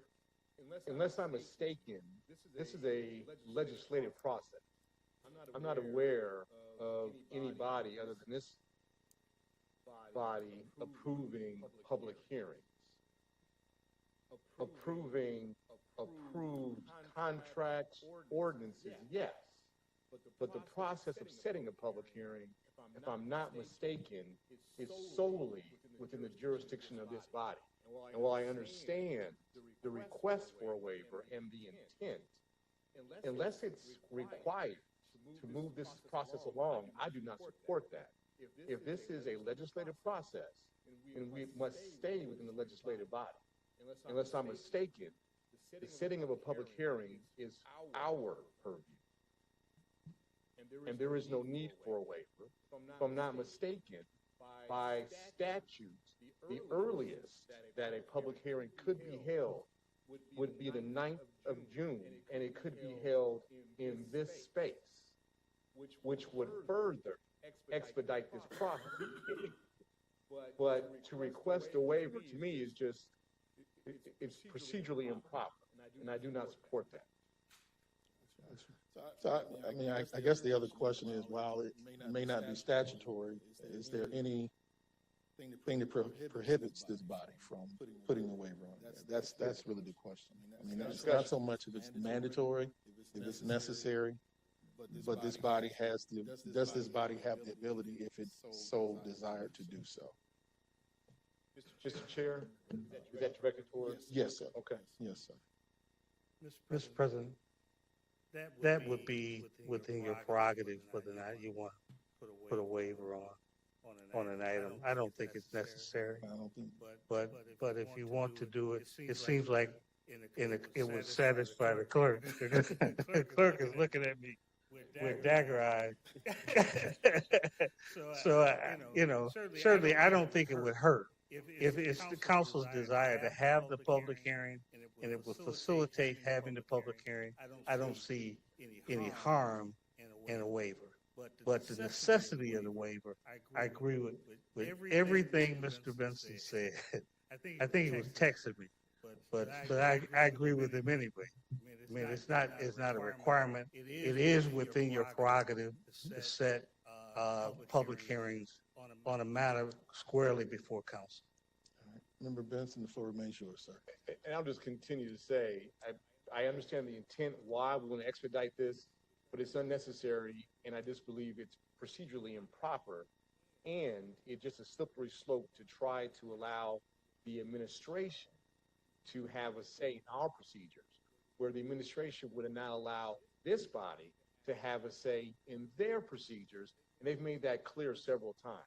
So I hope that we will keep the two separate and hold our own processes dear, close to our chest, and guard with a great level of jealousy. All right. Member McCampbell. Thank you, Mr. Chair. I agree with Member Benson. Was not going to request a waiver, but I do have a question. If this is for Mr. Whitaker on the setting the date, or this is for Mr. President. I know we said a date to be determined, but would it be proper for us to reconsider and actually set a date for next Tuesday?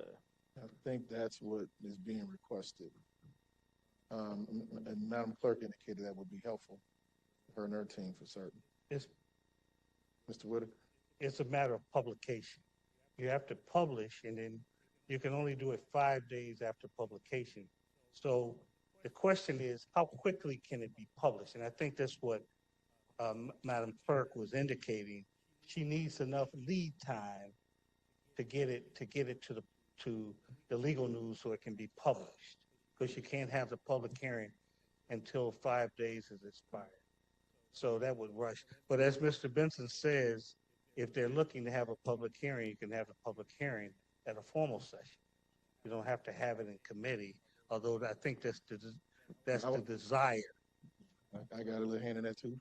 Oh, yeah. Yeah, well, that's what I'm saying. But it is feasible. It's feasible to do that. Whether you want to do that or not is up to you. Member Campbell, the floor remains yours.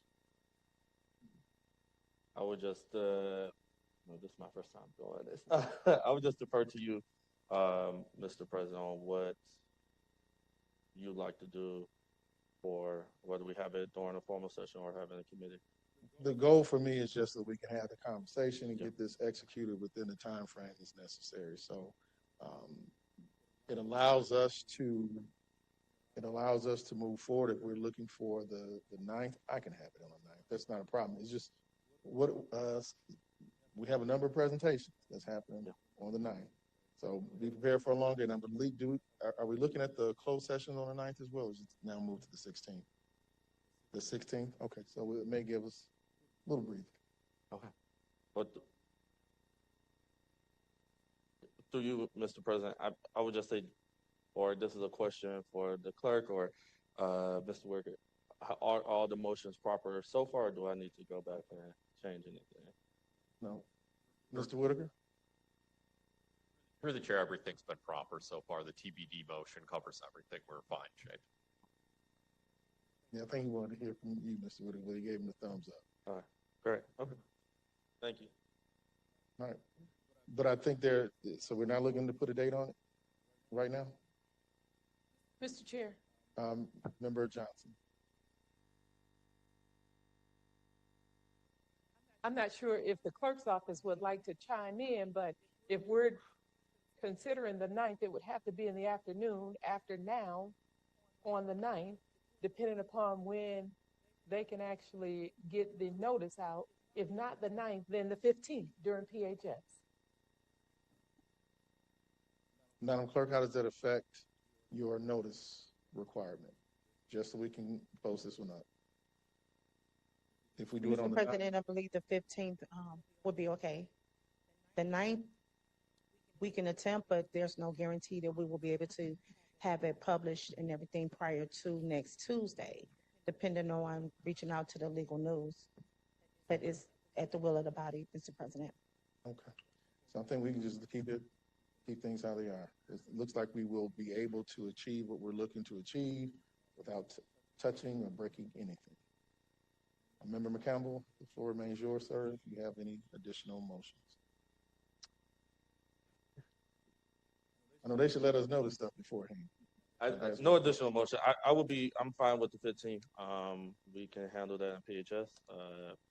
And yeah, that's it. Thank you. Right. So do you want to put the date for the 15th? All right. Well, I have to reconsider that. But, okay. No, it supersedes. But just a motion for the public hearing to be on June 15th at 10:45 a.m. That's for line item 18.6. Colleagues, there's a motion for the public hearing to take place in PHS on the 15th of June. Any objections? Seeing none, that action shall be taken. Thank you. All right, thank you. All right, let's climb back up the agenda, Madam Clerk. I think that's 17.5. Nope, 18.1. We will now move to the new business portion of the agenda for the Office of Contracting and Procurement. Councilmember McCampbell for resolutions, line items 18.1 through 18.4. Contract number 6005416-A1, 100% city funding, Amendment 1, to provide a 2-year renewal for permitting and licensing software system, including subscription, maintenance, and hosting services. Contractor Acela Incorporated. Total contract amount $5,183,224.22. That's from BC. Contract number 6005793-A6, 100% ARPA funding, Amendment 6, to provide an extension of time and an increase of funds for the basement backup protection program in Phase 2. Contractor Moore Brothers Plumbing and Heating LLC, total contract amount $1,006,847.77. That's for water and sewage. Contract number 6007826, 100% major street funding to provide bituminous surface removal, milling, and related construction services. Contractor Georgie Concrete LLC, major contracting group joint venture. Total contract amount $6,913,028.87. That's for public works. And contract number 6004341-A2, 100% city funding, Amendment 2, to exercise renewal years for Power Plus investigation service package. Contractor Lease Online LLC, total contract amount $1,134,734. That's for police. Councilmember McCampbell, 4 resolutions. Member McCampbell. Thank you. Motion to approve. There's a motion to approve line items 18.1 through 18.4. Colleagues, any objections? Seeing none, that action shall be taken. Mr. Chair. Member McCampbell. Request on waiver on 18.2 and 18.3. There's a request for a waiver on line items 18.2 and 18.3. Colleagues, any objections? Seeing none, waiver should be attached. From the Office of the Chief Financial Officer, Office of Development and Grants, line item 18.7 through 18.10, Madam Clerk. Councilmember McCampbell, 4 resolutions, line items 18.7 through 18.10. Member McCampbell. Thank you, Mr. Chair. Motion to approve. These are all various grants and application for grant. There's a motion to approve line items 18.7 through 18.10. Colleagues, any objection? Seeing none, that action shall be taken. Member McCampbell. Request a waiver on 18.7 through 18.10. I'm sorry, which one? 18.7 through 18.10. There's a request for a waiver on line items 18.7 through 18.10. Colleagues, any objections? Seeing none, waiver should be attached. We dealt with line item 18.11, so under resolutions, Madam Clerk. Councilmember McCampbell, on behalf of Council President James Tate, a resolution, line item 18.12. Member McCampbell. Motion to approve. Thank you so much. There's a motion to approve line item 18.12. Any objections? Seeing none, that action shall be taken. Thank you so much, colleagues, for that. For the President's report on before we do that, we have a number of walk-ons, Madam Clerk. Number of walk-ons today. And we do have one walk-on that we requested, recognizing June as Gun Violence Awareness Month. We've done that traditionally in the past. We also have walk-on for a resolution in support of Let There Be Light Gateway. And then we have, let's see here. Walk-on for a drafting of a bubble zone ordinance for health clinics. And then finally, the last one I have in front of me is a walk-on recognizing June as LGBTQ plus Pride Month. Madam Clerk, do you have any additional? No, Mr. President, I have the same 4 you have. Okay, thank you so much. Colleagues, is there a motion to walk these items on to new business for a vote? Motion. Seeing no objections, that action shall be taken. Madam Clerk. Mr. President, we'll take the one for you first. Councilmember McCampbell, on behalf of Council President Tate, a resolution clarifying June as Gun Violence Awareness Month. Thank you so much. Member McCampbell. Motion to approve. There's a motion to approve the walk-on recognizing June as Gun Violence Awareness Month. Any objections? Seeing none, that action shall be taken. Mr. Chair. Member McCampbell. I would love to join you on this. Absolutely. Madam Clerk, if you please note. McCampbell. Clerk will so note, Mr. President. Thank you. Madam Clerk. Next item. Councilmember Whitfield Callaway, a resolution There's a resolution in support of Let There Be Light Gateway, Member Calloway. Thank you, Mr. Chair. Discussion? With discussion. Thank you so much, Mr. Chair, and thank you, Madam Clerk. Let There Be Light Gateway, the resolution has been drafted by LPD. Whereas in 2025, the 8 Mile Boulevard Association, in partnership with the cities of Detroit, Oak Park, and Southfield, launched the Let There Be Light Gateway crowdfunding campaign to transform the 8 Mile Greenfield Gateway. And whereas the 8 Mile Boulevard Association is a 501c3 nonprofit organization founded in 1993 with a mission to revitalize and promote 8 Mile Road by helping to strengthen and improve the neighborhoods and businesses along the boulevard. And whereas the Let There Be Light Gateway initiative is an effort to improve the safety of the gateway where Greenfield Road passes below 8 Mile Road for drivers and pedestrians, while also improving the appearance by incorporating vibrant lighting that can be programmed in different colors and patterns for holidays and sporting events. And whereas according to the 8 Mile Boulevard Association, this intersection is traveled by over 100,000 people on a daily basis. And the lighting project is meant to complement the significant investment in businesses and housing in the surrounding area by improving the safety, aesthetics, and identity of the area. And whereas the community raised funds for this project under the Michigan Economic Development Corporation's Public Spaces Community Places program, which are backed with a matching grant from the MEDC, and the Michigan Department of Transportation controls and maintains 8 Mile Road and has the sole discretion for approval of all aesthetic elements. And whereas pursuant to MDOT's aesthetic elements guidelines, all entities impacted by the aesthetic element, including the City of Detroit, must provide resolutions of support for this project to move forward. And now therefore be it resolved that the Detroit City Council hereby supports Let There Be Light Gateway initiative at the intersection of Greenfield Road and 8 Mile. Now be it finally resolved that the Detroit City Clerk provide a copy of this resolution to the mayor, to the Michigan Department of Transportation, and to the 8 Mile Boulevard Association. Motion for approval, Mr. Chair. Thank you so much. There's a motion to approve the resolution, colleagues. Any objections? Seeing none, that action shall be taken. Motion to attach a waiver, Mr. Chair. It's a request for a waiver, colleagues. Any objections? Seeing none, that action shall be taken. Thank you. Madam Clerk.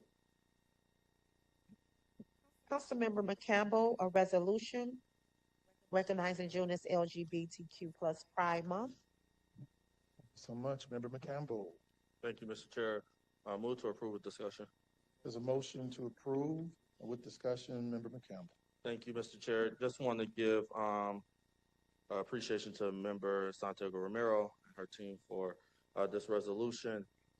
As June is Pride Month, and when we think about the LGBTQ plus community, we know that folks are constantly under attack, especially for trans folks and gender non-binary folks as well. But also for me personally, this is very important as a queer Black Detroiter, ensuring that we have a city that is welcoming and safe for all folks. Just want to highlight that and the need around pride, but also to ensure that we're doing advocacy to make sure that everyone feels welcome in our city. So just want to name that, and yeah, thank you. Thank you. There's a motion on the floor for approval, colleagues. Any objections? Seeing none, that action shall be taken. Madam Clerk. Councilmember McCampbell, a memorandum to be referred to the Public Health and Safety Standing Committee. This is regarding the bubble zone ordinance for health clinics. Member McCampbell. Thank you. A motion to approve. There's a motion to approve the assignment. Alex, is there a motion? Are there any objections? Excuse me. Seeing none, that action shall be taken. Under adoption, without committee reference, Madam Clerk. Mr. President, we can go back and do the referrals. Oh, I don't went all the way down. Sorry. My apologies.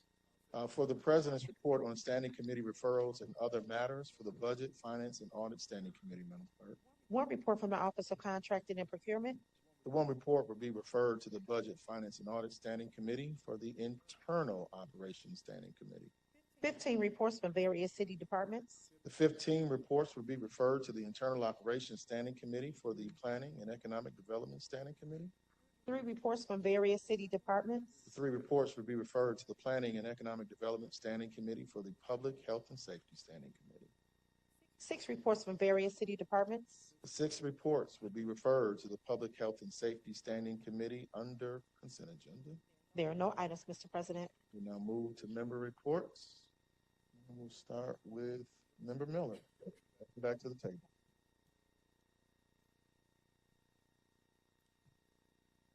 Hello, everyone. Again, I just wanted to state on June 12th, we're having our morning mingle at Harmony Cafe, Sweets and More, 9 to 11 a.m. at 12041 Dexter. That's our morning mingle. And on Tuesday, June 16th, District 5 is having a land bank property sale. Please join us as we welcome the land bank through District 5 for anyone that's interested in buying side lots or land that's owned by the land bank in the city of Detroit. That'll be at 6 p.m. through 8 p.m. at the Considine Center, 8904 Woodward. Once again, that's a Detroit land bank sale for District 5. On Tuesday, January 23rd, we're having our District 5 community meeting again at Considine, 6 to 8 p.m. And on Wednesday, June 24th, we're having our Community Development Block Grant Learning and Application Assistance Program. A lot of residents in District 5 want to participate, and we know that's a strenuous application process. So we will be assisting you through that department with applying correctly your application to participate. You know, the doors open in September for that grant, so we're looking to assist you at the Considine Center from 6 to 8 p.m. on, again, Wednesday, June 24th. That's it, President. Thank you. Member Waters.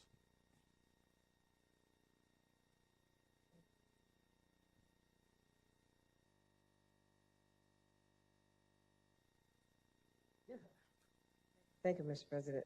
The Skilled Trade Task Force meeting will be June 17th. Will be at the Adams Butso Center, which is at 10500 Linden Street. That's June 17th from 4 to 6 p.m. Task Force members are Waters, Miller, and McCampbell.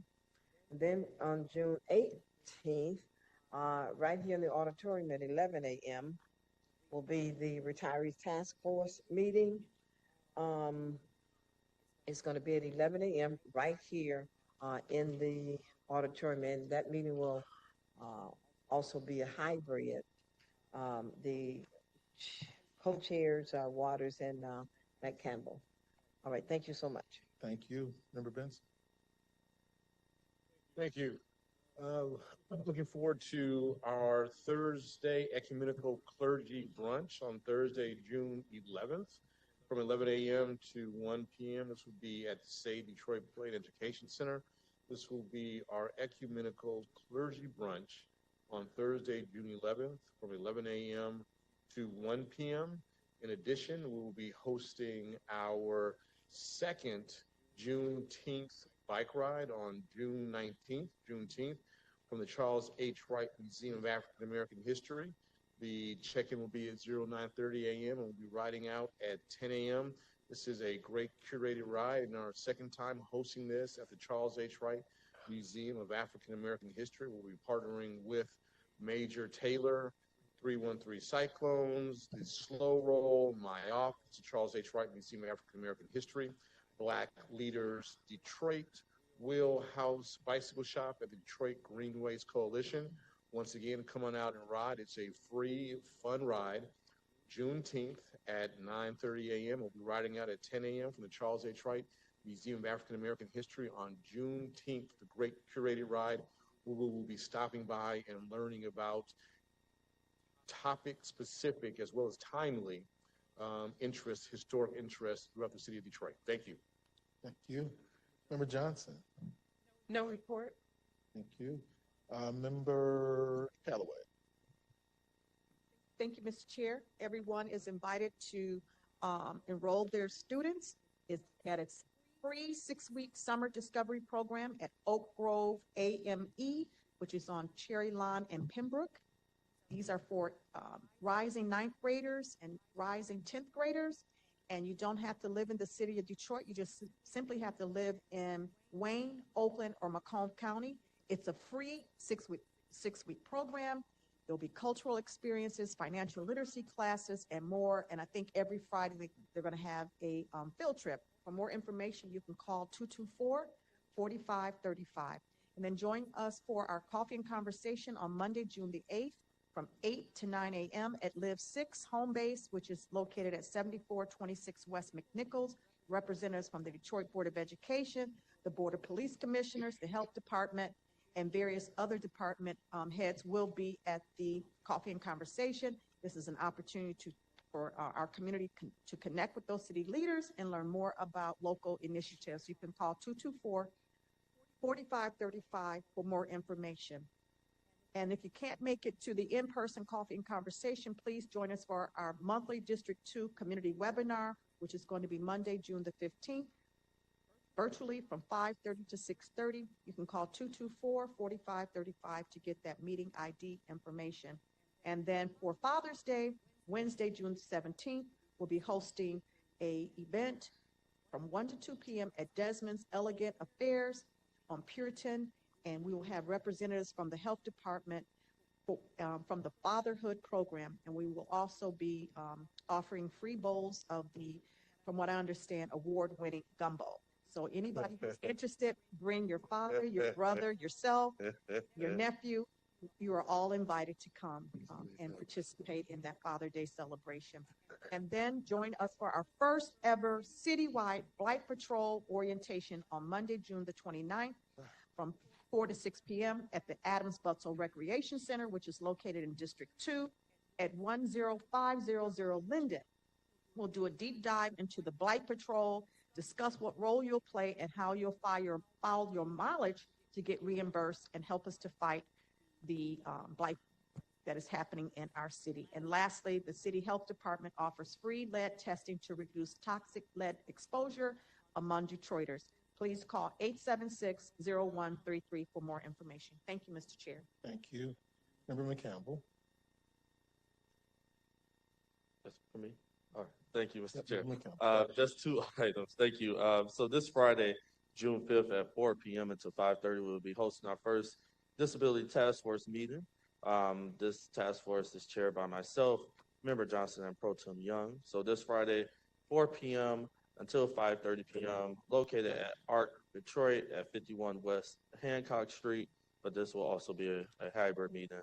Folks can join us via Zoom.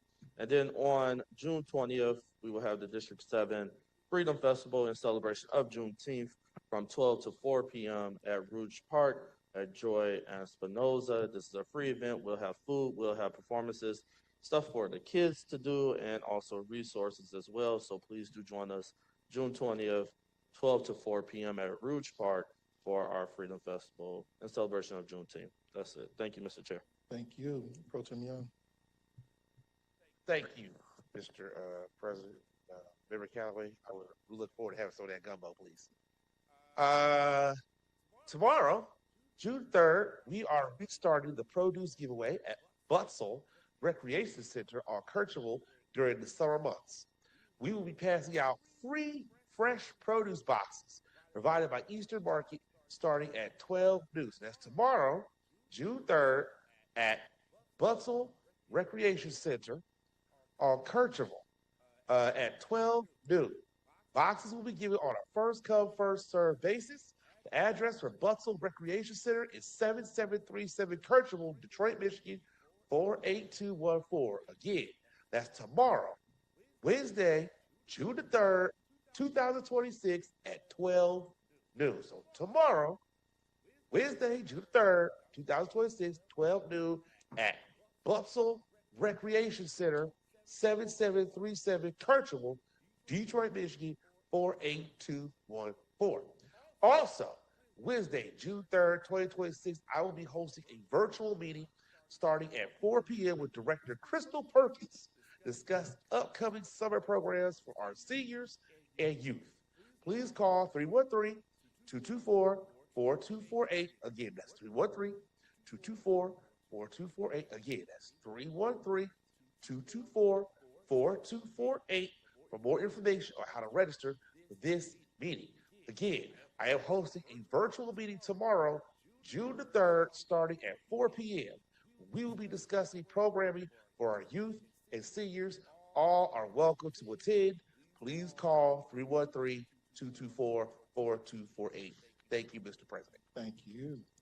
My member reports will actually request if someone will do so for me. I've got request for a drafting of a resolution for June being National Caribbean American Heritage Month. June is a very big month. There's a lot of very important things happening in June. So colleagues, can I get a request for a assignment for resolution National Caribbean American Heritage Month for June? Motion.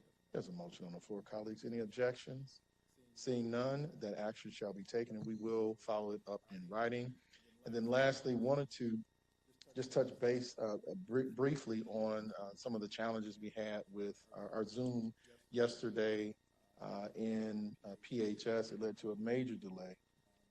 Never want to do a new colleague like that, or newer colleague. You ain't new anymore. You got 6 months in. So wanted, if someone can come down media service, I know you all are working on it. It sounds like it was a Zoom issue. Got a number of calls from colleagues wanting to figure out what was going on and how to ensure that we don't have this particular issue moving forward. We thankfully didn't have it today in formal session, but this is in a different room as well. Good afternoon, Ms. China. Good afternoon. Honorable, I'm China Cochran, Deputy Director of Media Services.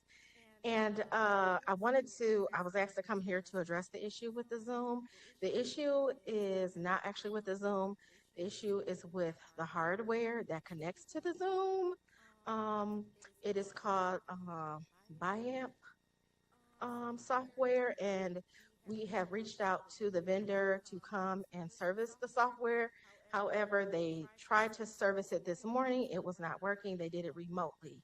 They will not be able to come back out until Thursday at 10 a.m. So are you advising that we have the meetings here in the auditorium if we can secure it as If you opposed to? can secure it, you should, because we are trying to figure out how we could make that work. Right now, we've been informed that it needs to be replaced. So we are working to either get a loaner from the company or get it replaced. And we're trying to get it done today. We're working on that as we speak. Okay. And you said it potentially will take how long to make the repair once they get over here? They won't get here until Thursday. If they have one available, they will bring it and program it. If they don't, we have to order it, but they'll let us know if they have one by the end of the day. Okay. I don't have the schedule for the auditorium. Is the auditorium open tomorrow for committee? I'm sorry? Oh. Why? Because why not, right? So is there a plan B? So I know that the law or the ordinance that was approved required us to record from gavel to gavel, but the challenge we have is that we have allowed for public comment, both hybrid and in person. There is no law that states that we have to have public comment in person. This was something that this body decided to do because we wanted maximum participation. We often hear about folks who come down, spend $20 for parking. So we wanted to eliminate that barrier for them to communicate with us. But I'm looking at what would that plan B look like if we're not able to have the Zoom function the way that it is currently configured tomorrow. Through the chair, Graham Anderson, Law Department, you are fairly knowledgeable on this subject, Council President. Agree with everything you just said. You're on the money. What we would have to do for internal operations tomorrow and budget and finance is we would have to notice those meetings without saying that there's Zoom capabilities. That would be the key thing, would be in the noticing of those meetings. We would have to remove that. Now, I do understand, though, that media services is working very hard, and potentially they might be able to resolve this issue beforehand.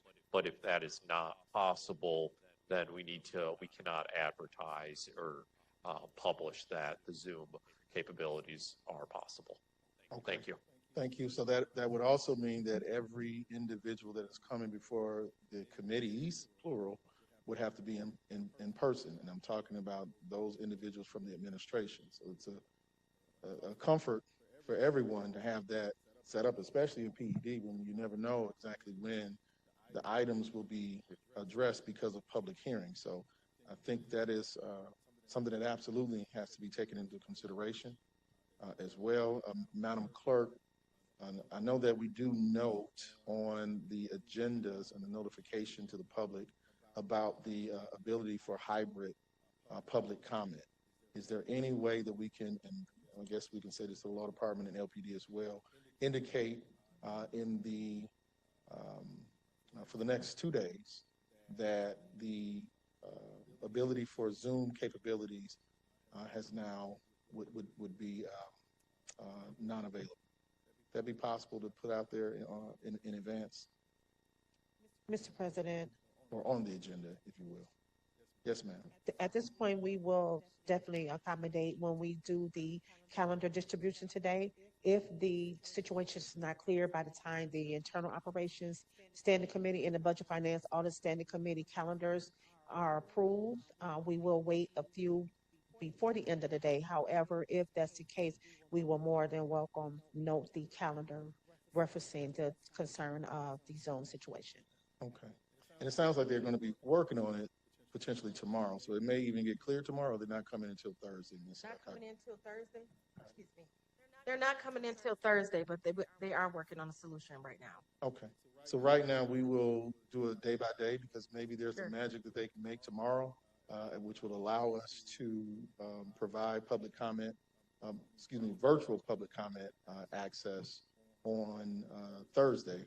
But as of right now, I think it's a wise bet to anticipate no virtual Zoom capabilities for tomorrow's session. But we will play that by ear. We will be in touch. All right. Thank you. Discussion. With further discussion, Member Johnson. Thank you, Mr. Chair. Through you to Ms. Cochran. If this goes until Thursday morning, I know you indicated that they can be here Thursday at 10 a.m., which is the same time as PED. Do you anticipate any disruption in the committee of the whole? I don't anticipate a disruption. They will be working to change it out, and it may be able to work. They'll be working while the meeting is on, but it won't interrupt anything because it doesn't control anything as far as broadcasting the meeting. Okay, so there's no device within the committee of the whole that they will be switching out? No, it's in the control room. Okay, perfect. Thank you. Thank you, Mr. Chair. Thank you so much. Thank you. Thank and you. that closes out my member reports for the day. Madam Clerk, under adoption without committee reference. There are no items, Mr. President. Under communications from the clerk. A report on approval of proceedings by the mayor. The report will be received and placed on file under testimonial resolutions and special privilege. Councilmember Johnson, two resolutions, line items 28.1 and 28.2. Member Johnson, 28.1 and 28.2. Thank you, Mr. Chair. Move for approval. There's a motion to approve line items 28.1 and 28.2. Colleagues, any objections? Seeing none, that action shall be taken. Mr. Chair. Member Johnson. Thank you. I believe you were about to wrap up. I do have a quick motion. Last week in the Budget, Finance, and Audit Standing Committee, Member Waters requested that HRD do a cost-benefit analysis for City Club apartments. I would like to make a motion for LPD to do a cost-benefit analysis of the same property so that we have both come to us. That's my motion. Thank you. Colleagues, there's a motion on the floor. Any objections? Seeing none, that action shall be taken. Seeing no further business to come before this body, this meeting shall stand adjourned. This meeting is adjourned.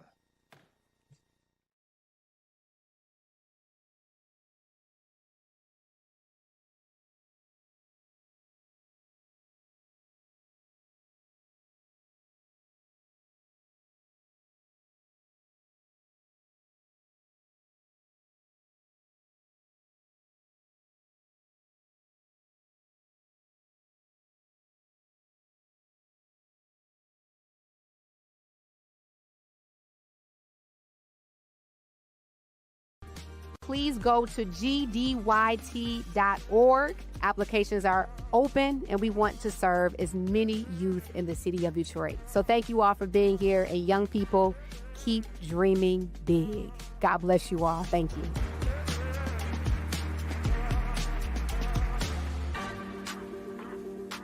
We are proud to announce round 3, which will provide up to $25,000 in down payment assistance, helping to create an additional roughly 450 new first-time home owners. Home ownership remains one of the most powerful ways to build generational wealth that can be passed down from parents to children and help create stability for our families.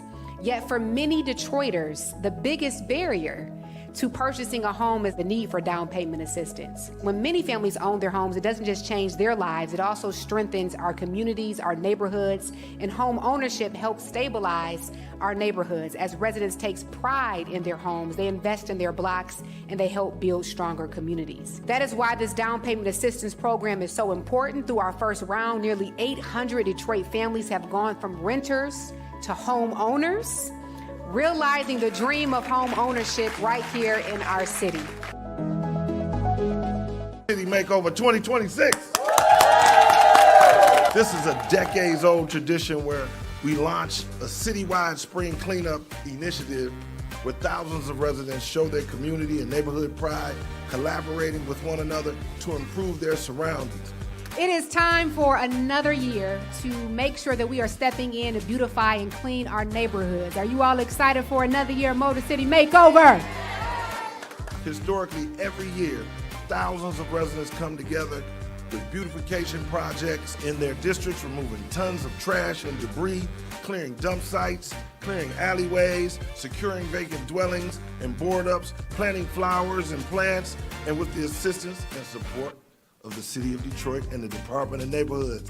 I cannot be more honored as mayor of this great city to continue this tradition. What I know is that Detroiters want a clean city. I have encouraged residents and community members to take pride in keeping their neighborhoods clean because a clean neighborhood is a safe neighborhood. We all want communities where our young people can walk to and from school safely and where our seniors feel comfortable walking to nearby stores or visiting their neighbors. We have been at the forefront of this initiative the last 13 years. So please contact your district managers, register your block club, your community association at Motor City Makeover, and let's go! 2026 Motor City Makeover!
way back.